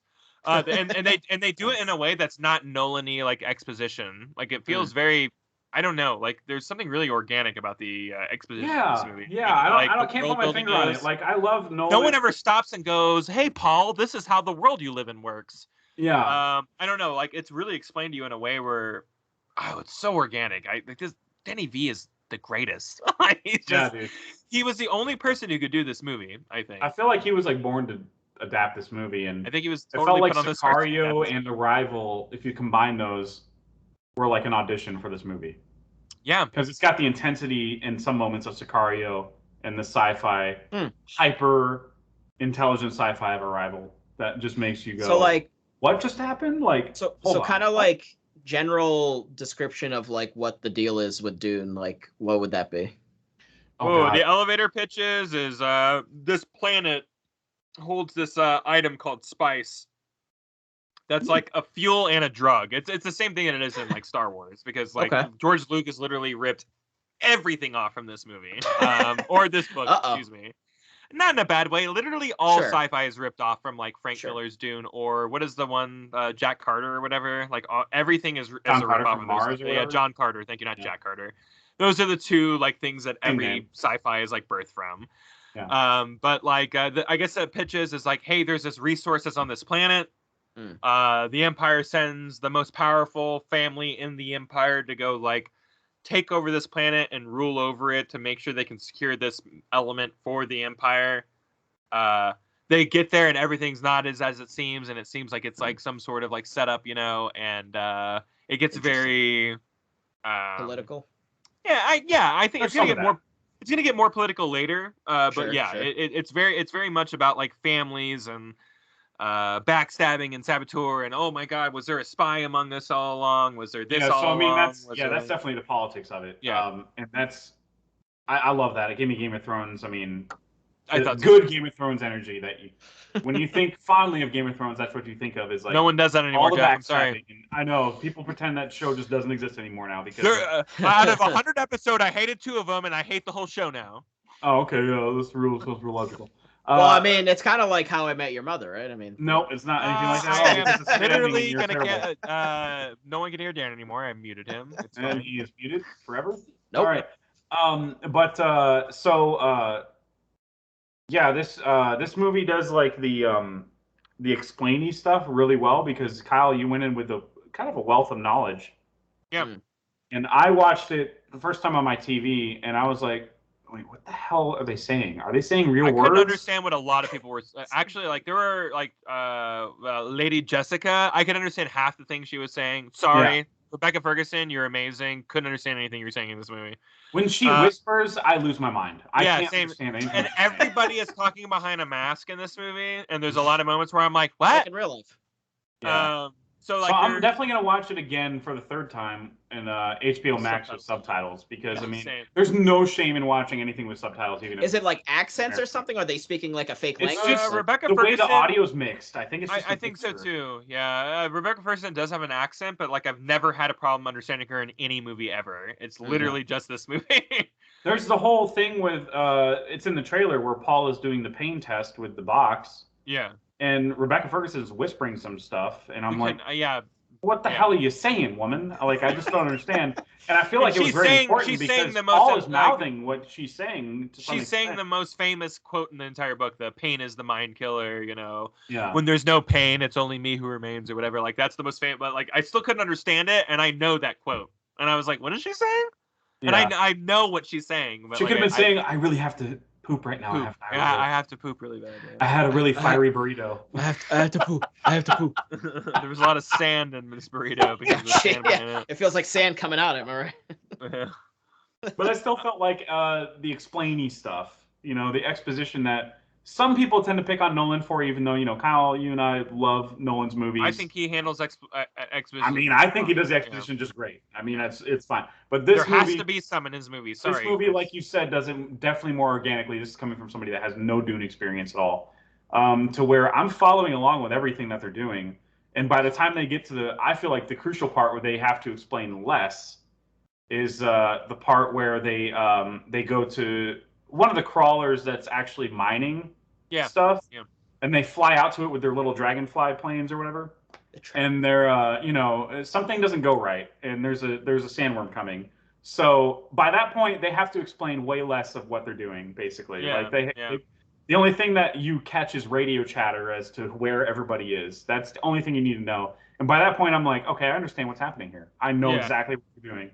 And that's when I was like, okay, I think I got the full picture of what everybody is doing, Harkonnen, what their whole deal is, what the Emperor's deal is. I think by the time there's a certain point where the Emperor's army shows up or something, like they show up, they have a scene. The Emperor's army has a scene before something else happens. Mm-hmm. And I'm like, oh, okay, now I fully get the Game of Thrones shit. Yeah. There is a major, shift in power, that kind of transpires. Yeah, there's a ton of political stuff in here that's going to definitely tickle some Game of Thrones fans. It's going to tickle their whatever the hell. Watch one of the mini YouTube 45-minute videos that explains all the extra lore that the movie doesn't put in, because they're going to be out there, I promise. Yeah. Movie is very brown. Very beautiful somehow. Beige, a lot of beige. Very beige. The landscapes are like I'm watching it, and same, there are moments where the sand is kicking up from the worms, and you can see every particle of sand, and it's just like, how did they make this so beautiful? This super dull technology. When I saw it in on the Draft House screen. I really want to see it on IMAX to see if it's to catch the full scope. But even just in Draft House, when you see just those those dragonfly ships that I mentioned. Yeah. They look like dragonflies. I don't know what they're called. No, that's how they're described in the books. Which Lynch couldn't pull off because the technology wasn't there. But they're described as dragonflies in the book. Yeah. Gotcha. So I was wow, these literally look like dragonflies. Yeah, that's awesome. Perfect. I love that he nailed that. But yeah, there's some shots that are overhead of the ship, and you're supposed to be able to see everything else in the desert that's ahead of you, and it's amazing to watch that in theaters. And the scenes where there are supposed to be ships coming from a main hub where ships depart. Yeah.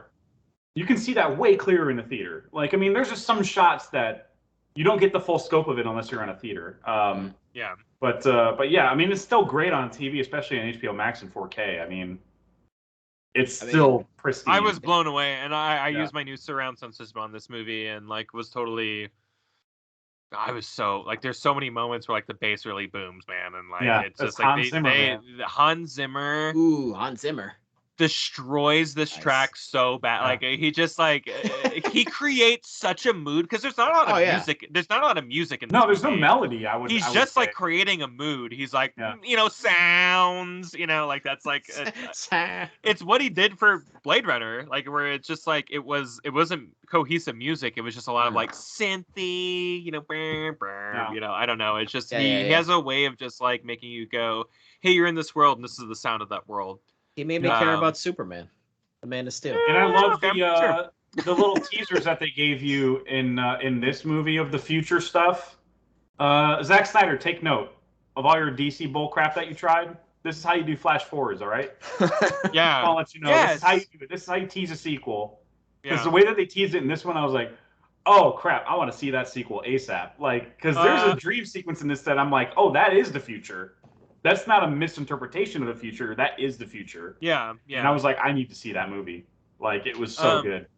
There were two things I felt as I was nearing the end of this movie. One, I go, boy, this is not going to have a wrap up at all, which it doesn't. Right. It doesn't. Yeah, it's part one at all. It's a very hard part one. So people who are like, well, it's not a full movie. Yeah, I mean, you're right, but. Also kind of like don't. Yeah, what did you think? It was going to be the whole series, the whole book series. Whole book, like it's a long book. That's the second thing I thought, and I thought this way earlier in the movie. I don't mean to say I thought that this very end because like there was a moment I think where they were like taking off to go to like the Dune planet. Why am I forgetting the name of it? But whatever. Where like and it was like so high, but everything felt so high budget, and I go, this is the new Star Wars. Like this is the new like Lord of the Rings. Like. We're going to get 3 of these bad boys. They're going to be this high. But when is the last time we got something with this much like spanning lore and like it's so geeky, but someone's throwing hundreds of millions of dollars at it to like make it a lot. The Star Wars sequels, Kyle. Like Lord of the Rings, The Hobbit, the Star Wars. Like these are like the only few things that have like produced like this type of budget to create something that's so overtly nerdy. I really do think that WB. Especially because Denis Villeneuve was like one of the anti-HBO Max plans for 2021, people that they want to keep him around. So I do feel like they're at least going to give him a sequel. And that Sisterhood show is coming out too, the prequel for the Witches. Which you guys, they're the coolest part about the universe. Oh my god, witches. Yeah, dude, space witches. That was like the most badass part of the movie. Was like when you finally see the full extent of their abilities. Like I'm like, oh my god, dude, they're amazing. Yeah, it was so cool. The Bene Gesserit. Yeah, the Bene Gesserit. Thank you. Yeah. Every time they said their name in the movie, they said it a little too fast. Where I was like, what did they say? Excuse me? Yeah. Like I couldn't tell what they were saying. Jesuit sounds very like Jewish or Christian or something. So it's like, Shalom. Jesuit. Okay. Yeah, it sounds like the actual thing. It sounds like the actual word that they use. Yeah. It's so good though, man. Every character, every actor that even if they have a brief part, like Josh Brolin had a brief part, but he still killed it in all of his scenes. It's Brolin, so. Momoa was the biggest surprise for me because he's only done Aquabro in everything I've seen him in. And this movie, I don't know, he's just more badass than he's ever been. So I have to agree with that, big time.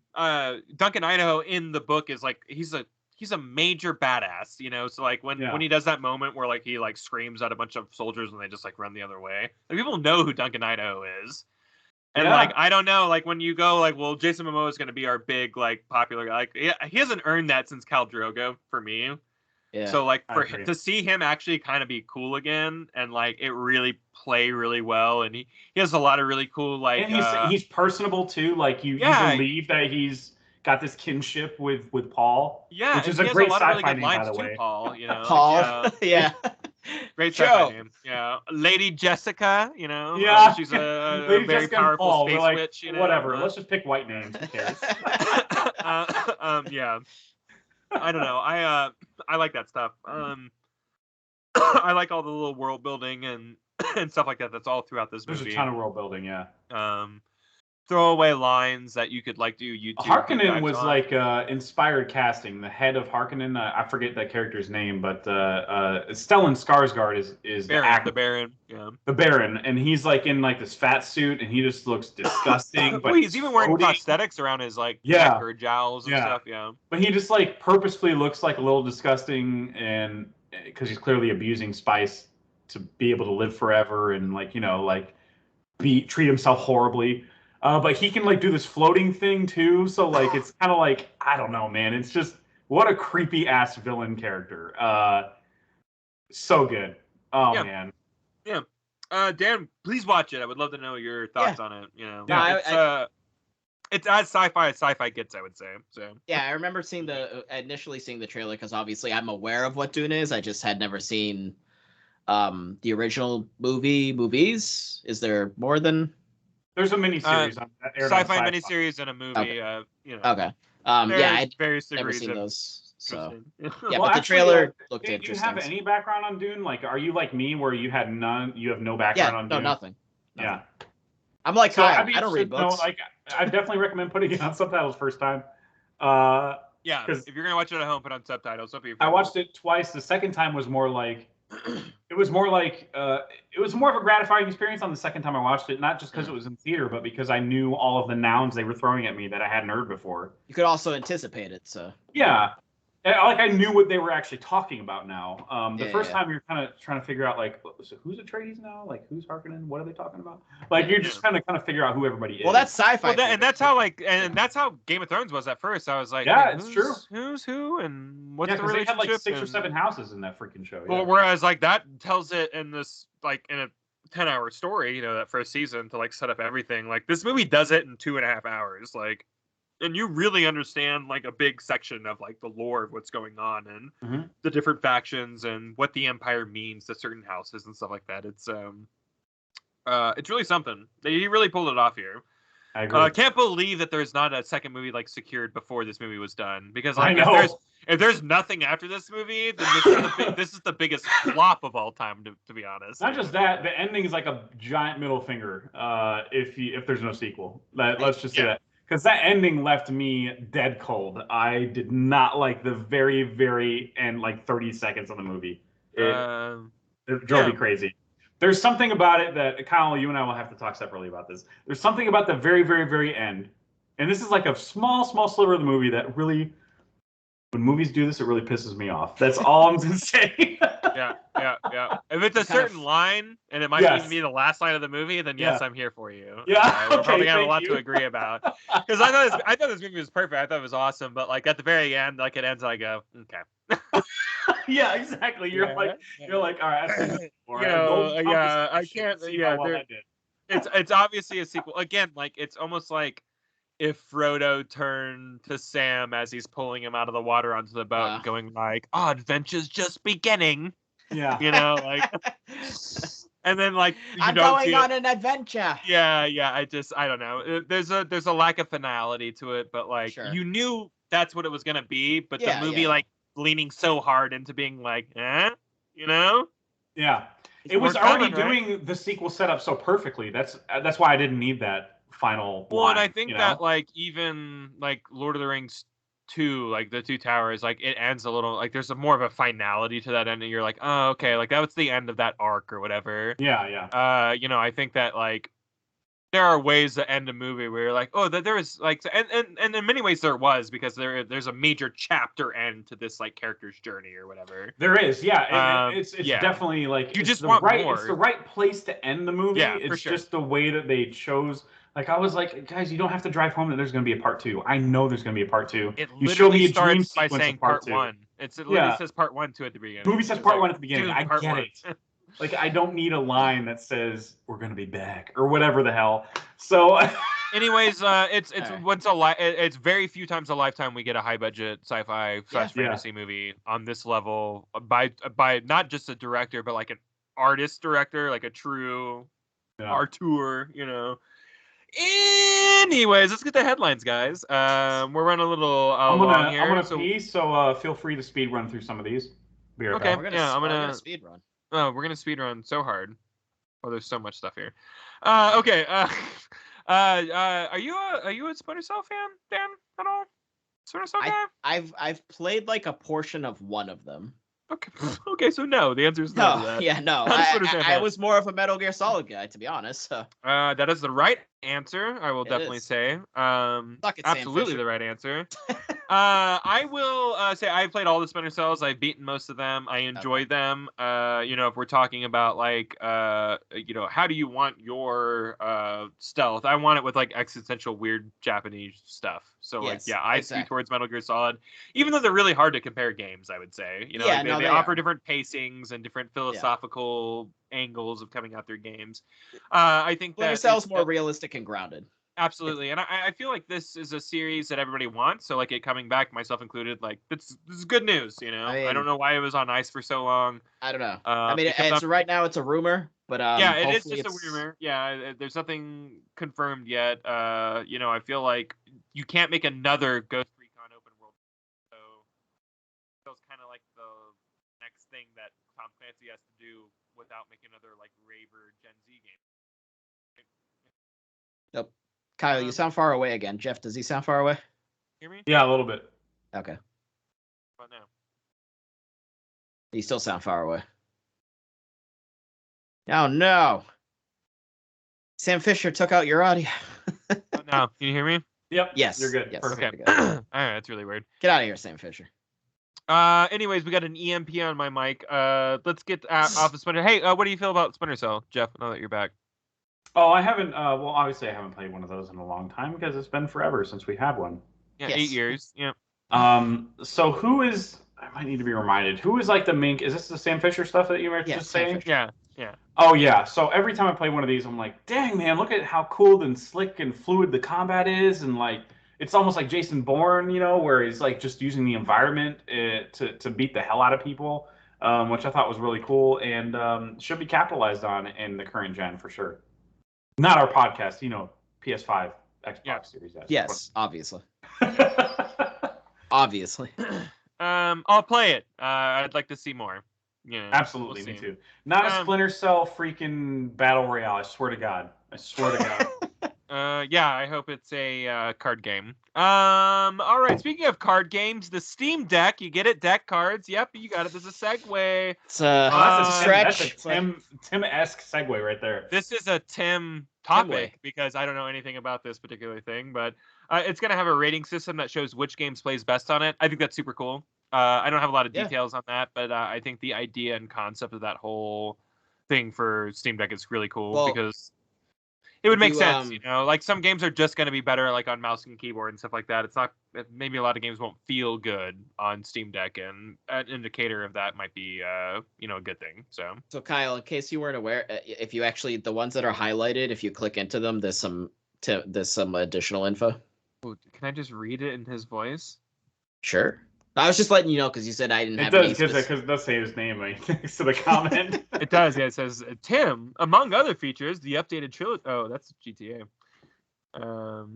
Valve is launching a new rating system that will let Steam Deck owners easily tell which games are best suited for play on deck. This is my first time hosting. You can really do this. Look how good this is, guys. I know. Technology is great. We're going to Mars, baby. Going to Mars. Anyways, let me get back in Tim mode. Hold on a second. Hold on. The company is in process of reviewing the entire Steam catalog and in marking each game with 1 of 4 ratings designed to show how smooth the experience. That's exactly what I was saying. So context clues is everything, guys. If you think you know what something means, it probably means that. Occam's Razor. These ratings will appear next to game titles when user browse the... What? Are you sure that's not Murphy's Law? It's not Murphy's Law. It's Occam's Razor. What is happening? We're doing an interstellar thing, I think. Sound like a goddamn serial killer. Don't let me leave, Murph. Okay, there we go. All right.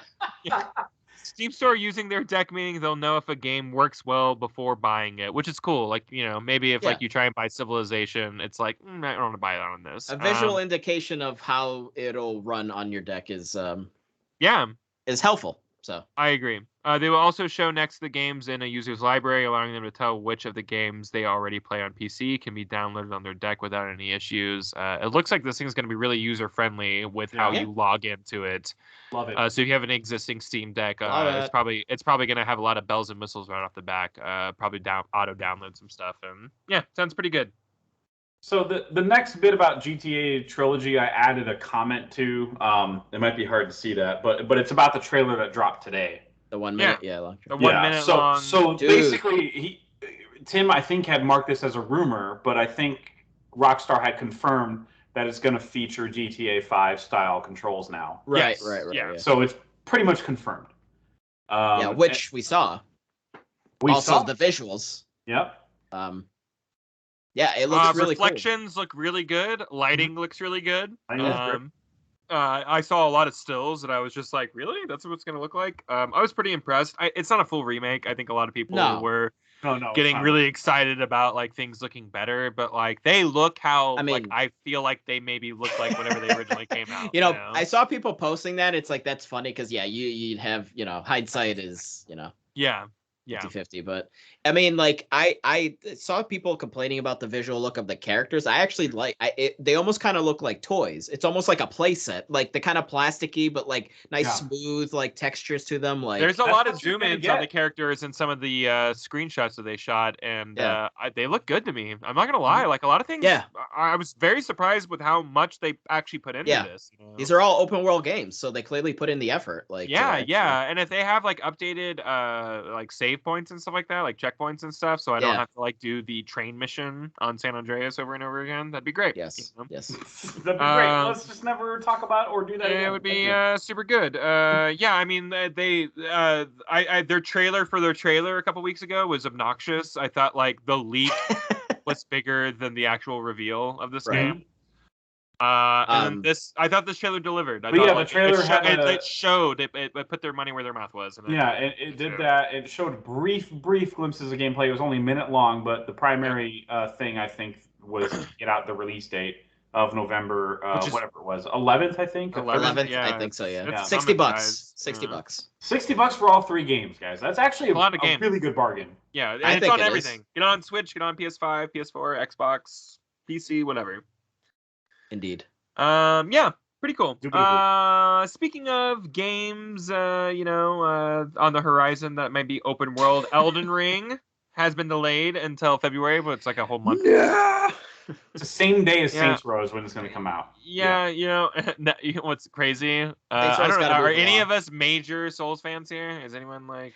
I mean, no. Thing in the whole world. I love them. I think they're great. Of us three, I don't think so. I like Sekiro. I'm a Saints Row hardcore fan now. No, I was about to say that. I was like, now that it's pushed to February, guess what? I'm more excited for Saints Row. Sorry, everybody.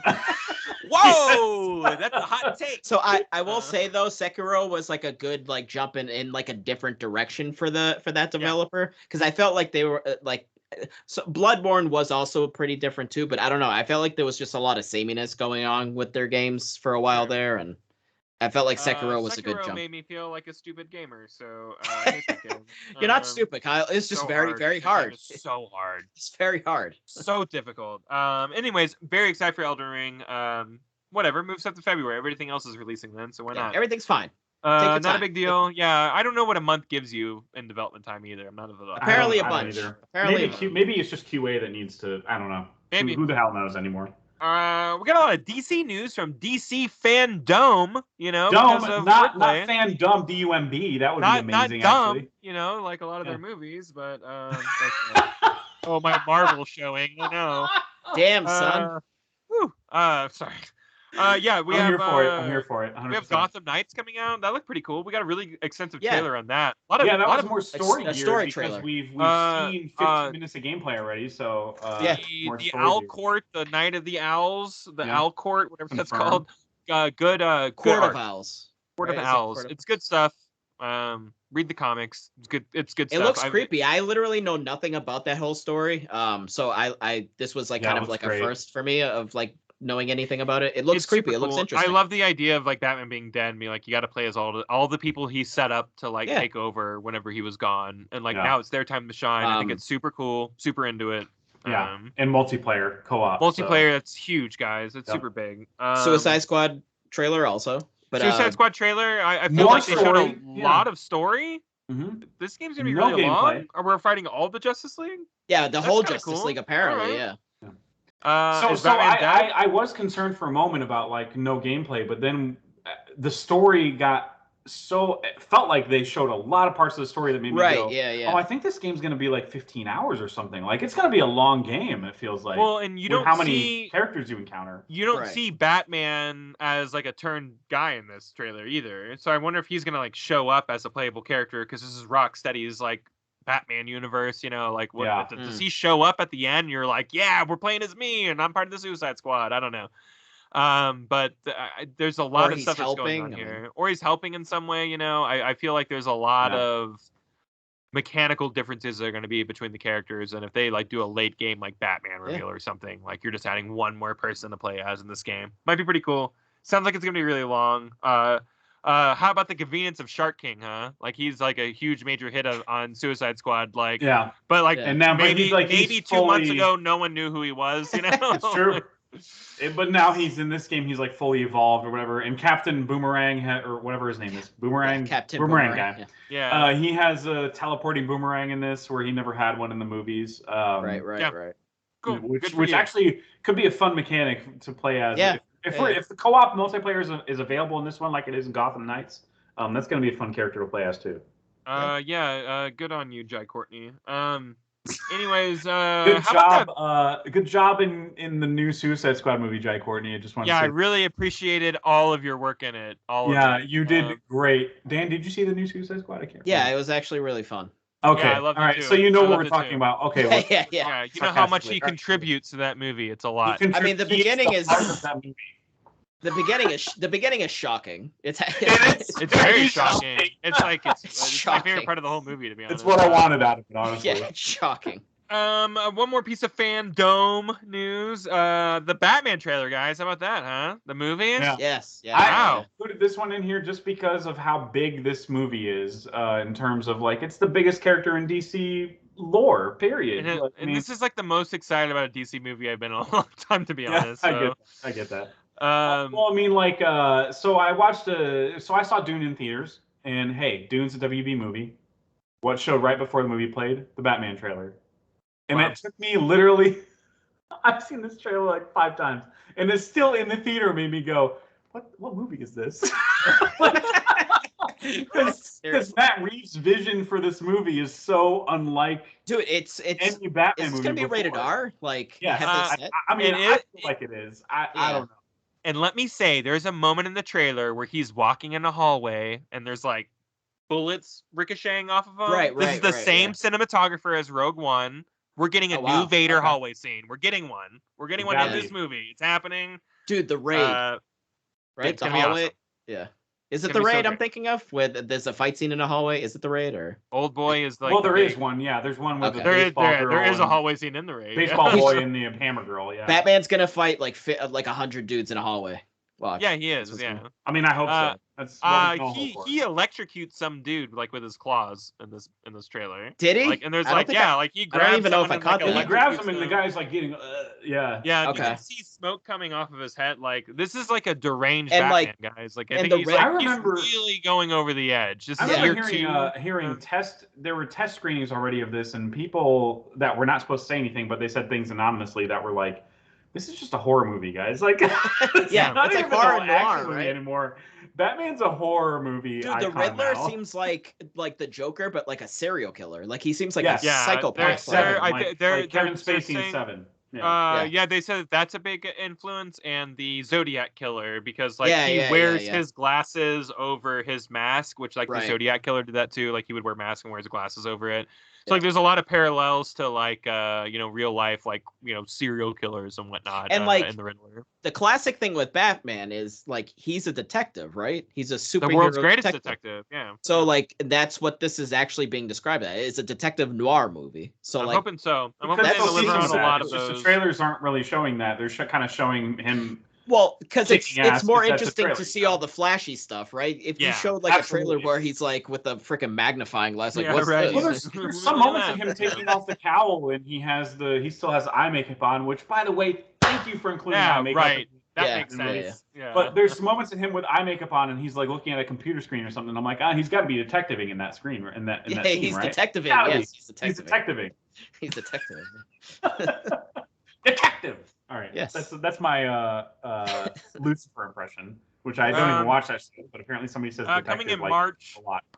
right? That's not far. We're not. Yeah, really it's too not long that for far at one. all. When they said March whatever 2022, I was like, holy shit, we're like 6 months away from that. It's gonna be amazing. Can't wait. Yeah, dude. get ready. Riddler is gonna be like the coolest like villain. So cool. Yeah. I'm pretty excited for that. Paul Dano's an amazing actor. And so. you got Colin Farrell as unrecognizable self as a penguin.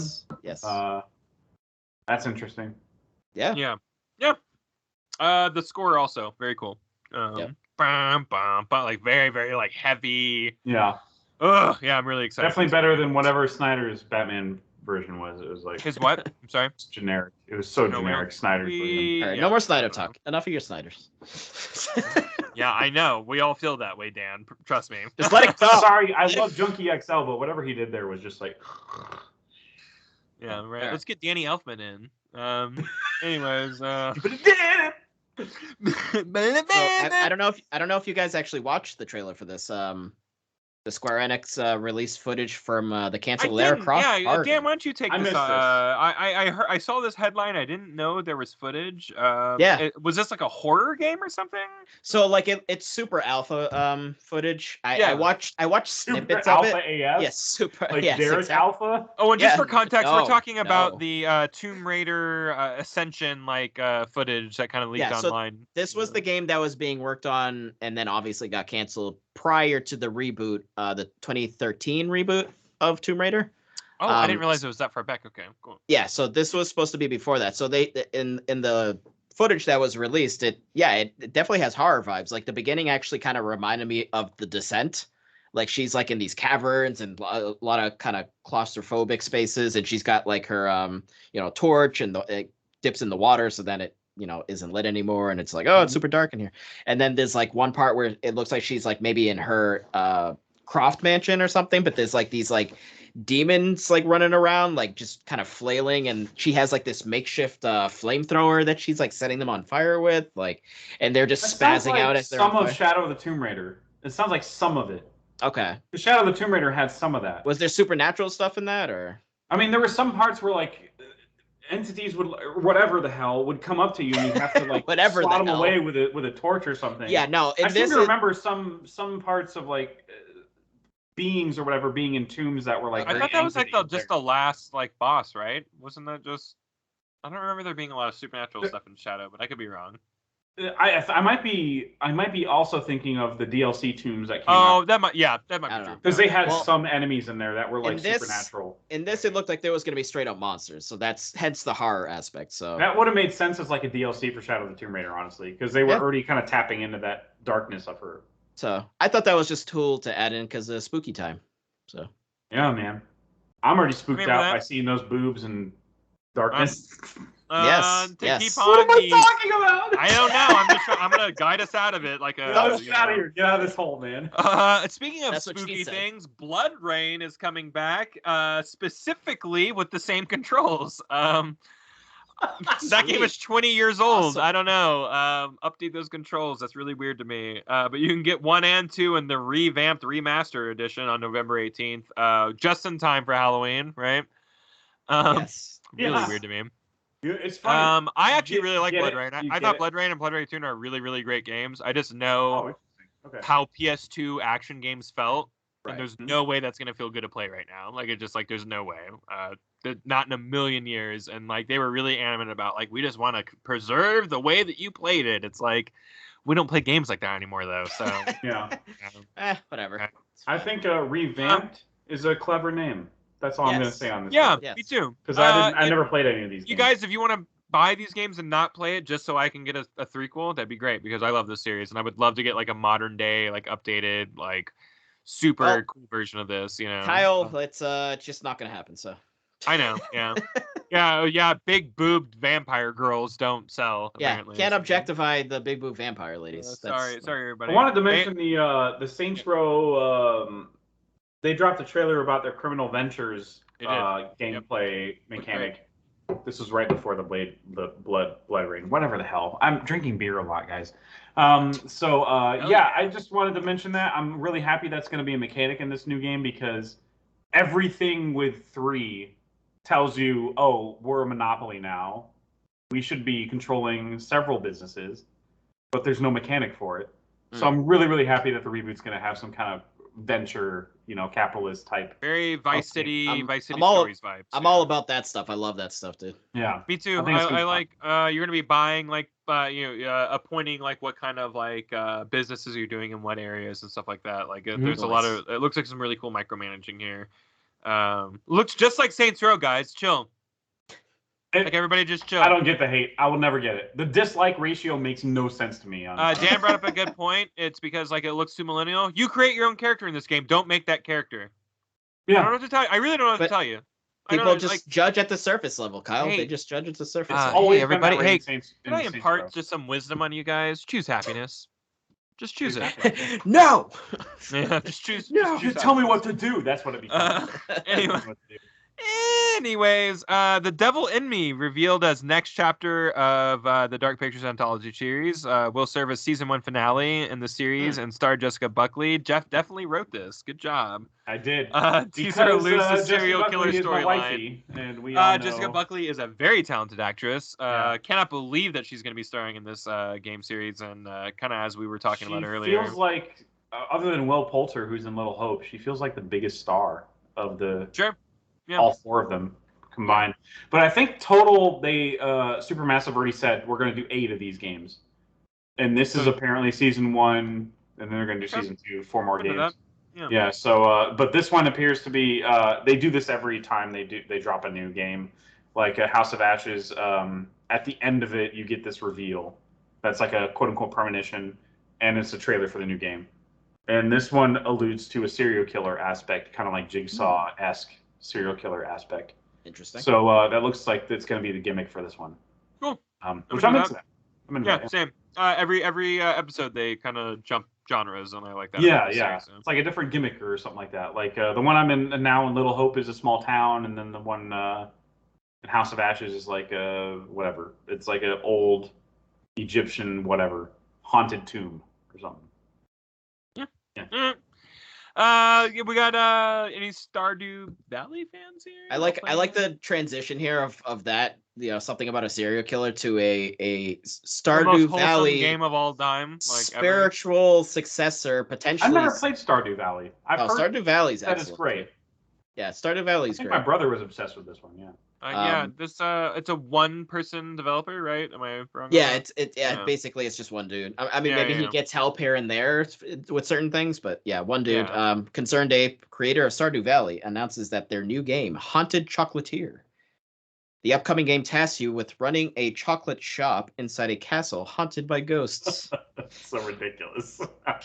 I mean, dude, literally, there's like, if you watch the trailer, like, there's literally assets in it that it's like just straight out of Stardew Valley. So people are like, is this a sequel? And he's not actually saying if it is. So either way, it looks really cool. It looks actually unique. It's not totally just like running a farm. Like, yeah, I was definitely into what I saw, but he even admitted himself, or he, she, whoever it is, admitted themselves that that it's not even close to ready. Like it's far off. Yeah. That's why it's said in development. That usually means this is going to take a while. Yeah, so. And again, it's just him, so like it's a lot of work for a dude. Also, he's been updating Stardew Valley. Like he just released like a chunky slice of DLC. Wow. So nice call. So he's a busy guy releasing those slices that are chunky. Chunkies, real chunky slice. So, Kyle, do you want me to just plow through this Sony section here, or do you? Yeah, you're the Sony guy. Why don't you plow through real quick for us? We're at 2 hours and 6 minutes. So Tim's gonna have a heart attack. I know. I tried my best, but I realized we'll just tell him to cut whatever he wants to cut. Cut it. He's not gonna cut anything. Tim basically just posts it.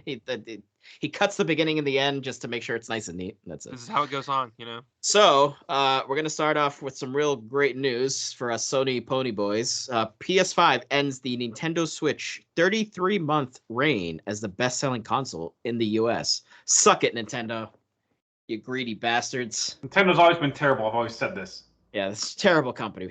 Just a bunch of. They've never done anything good. No, that's why we dropped the bomb. No, I'm just kidding. Sorry, that was a. We're handing it off to Dan to assassinate Nintendo here. World War II joke.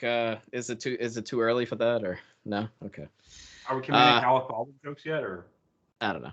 No, we definitely don't do that in the 2018. Oh, we don't do that here. Okay, I'm sorry. 2018's God of War. All right, not the whatever. You did it. You differentiated. 2018 or whatever.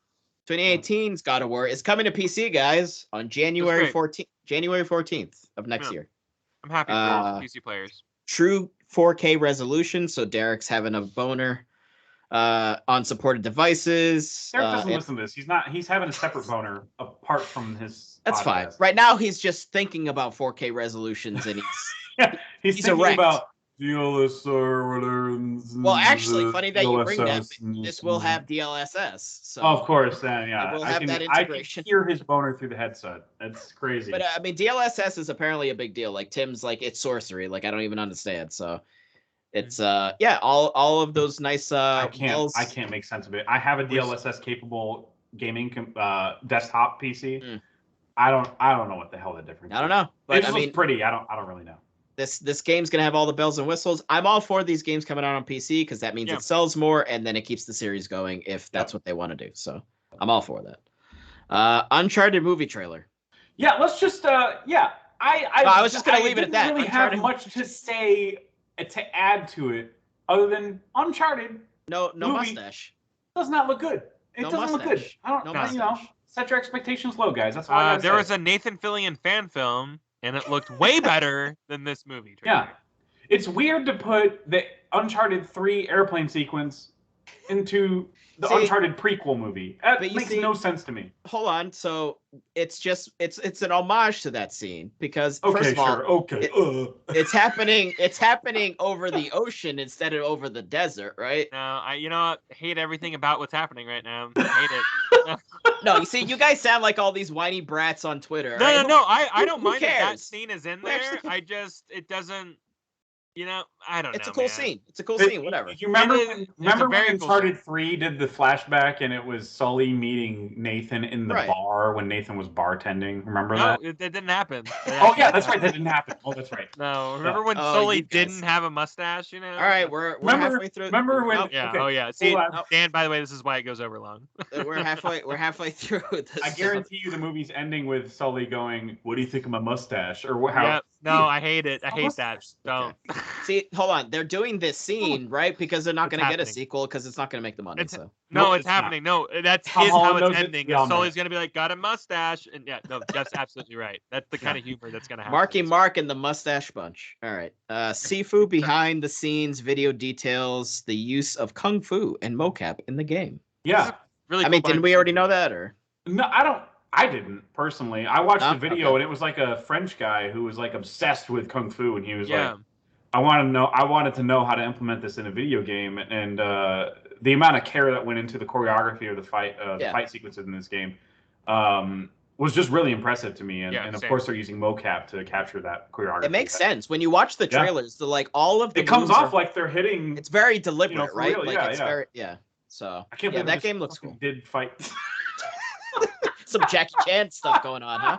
Some Jackie Chan stuff. Like you can hear the it's just crazy. It is.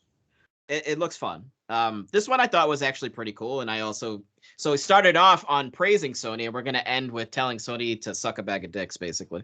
Oh, okay. How big a bag? The biggest, just the largest bag possible. All right. I'll find one. PS3 emulator RPCS3 will now boot every game ever released on the console. So it's a emulator for your PS3, and now it'll boot up any PS3 game. And this is on your PC, of course. Yes. So it began back on 2011. Recently made this announcement of this achievement. It is important to note, though, that the emulator's 5 tiers of playability, only one, quote unquote, playable, is worth your time. The others are basically, there's glitches, performance issues, et cetera, et cetera. Oh, so they really can't then boot. Well, I guess they can boot into every game. Right.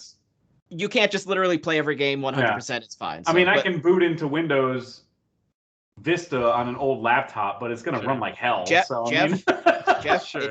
it's still impressive, and basically leaves no room for excuses for Sony to throw out there towards backwards compatibility. So shame on Sony. This also encourages pirating, and I'm not comfortable with that. That's fine. So, I'm just saying, Sony playing nonsense games of like, the cell processor, we can't figure it out. It's like, really? Because these guys just did, so, Well, I don't buy it anymore because, like, you literally have the Uncharted collection on PS4, so. Right. Well, I think they, build some of these things from the ground up, but, still, figure it out, guys. Me.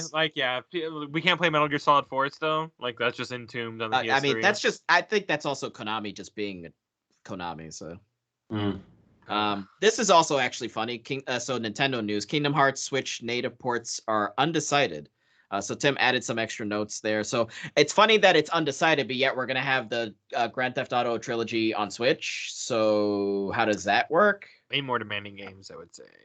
I'm just saying, if they can literally remaster these 3 open world games, put them on the Switch. How is it that Kingdom Hearts can't achieve that with most of them, if not all of them? I don't understand.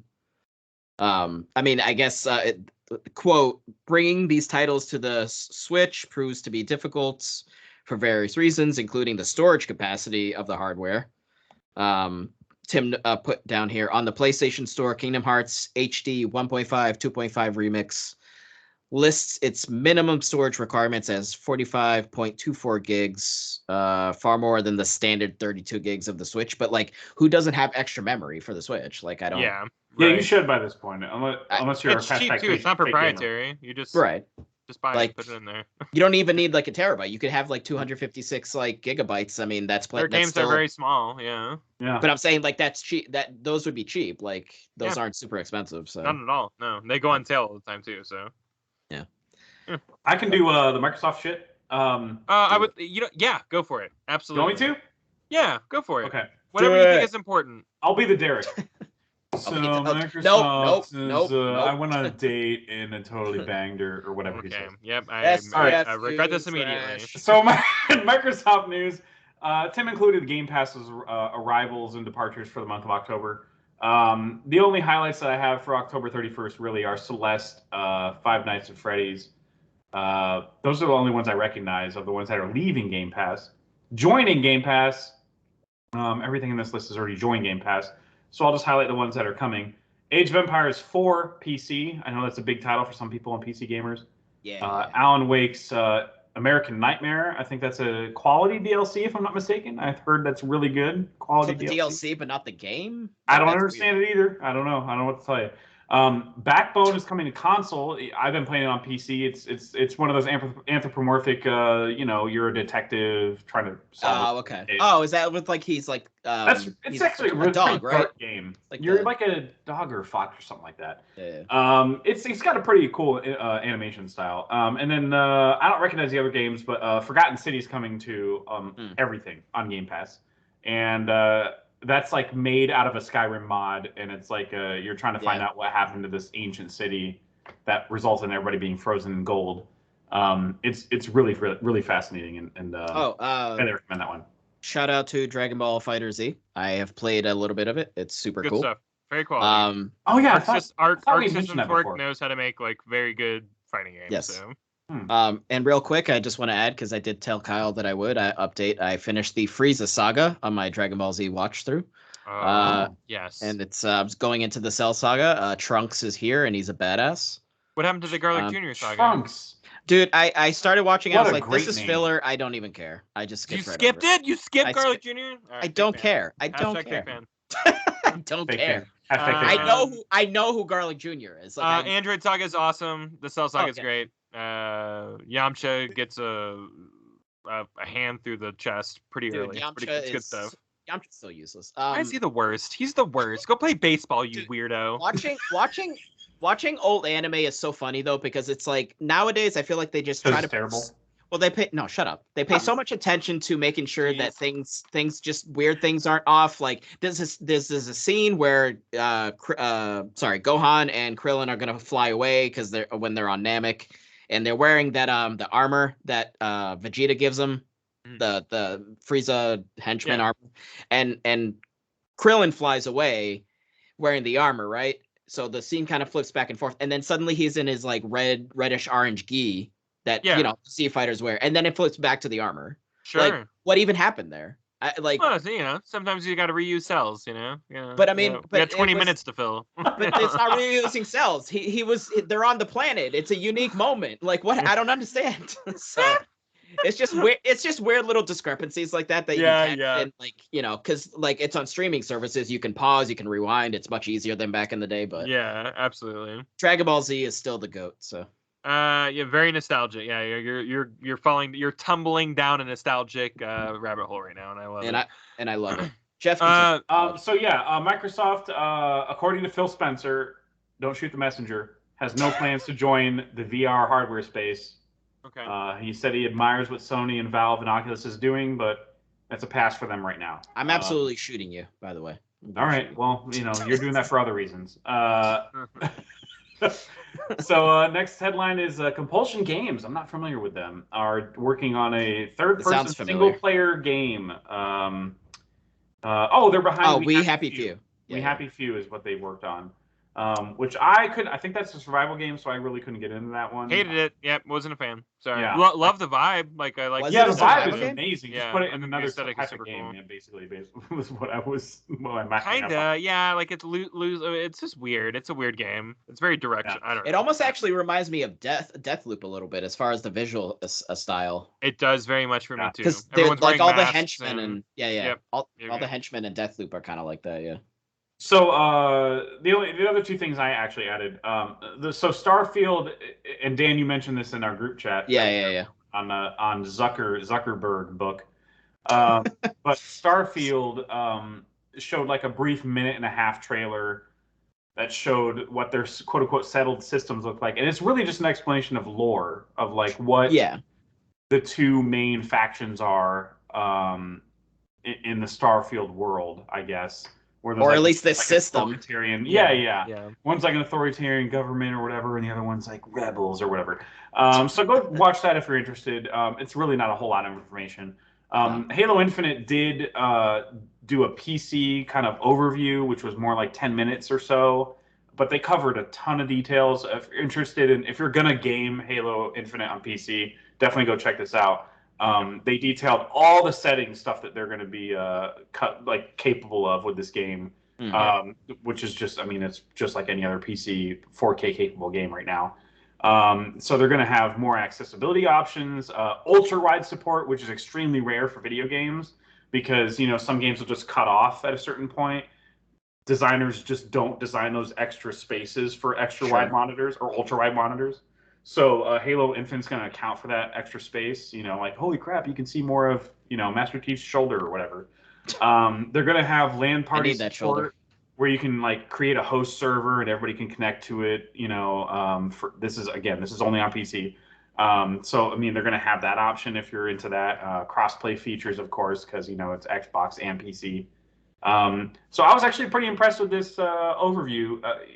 I just need to see more freaking damn gameplay for the freaking solo campaign. Yeah, they're playing that really close to their chest, and it's kind of weird at this point. Yeah, it's really strange to me. But they're being really transparent about literally everything else, so that's cool, I guess. And even in this, I got the vibe that they said it verbatim.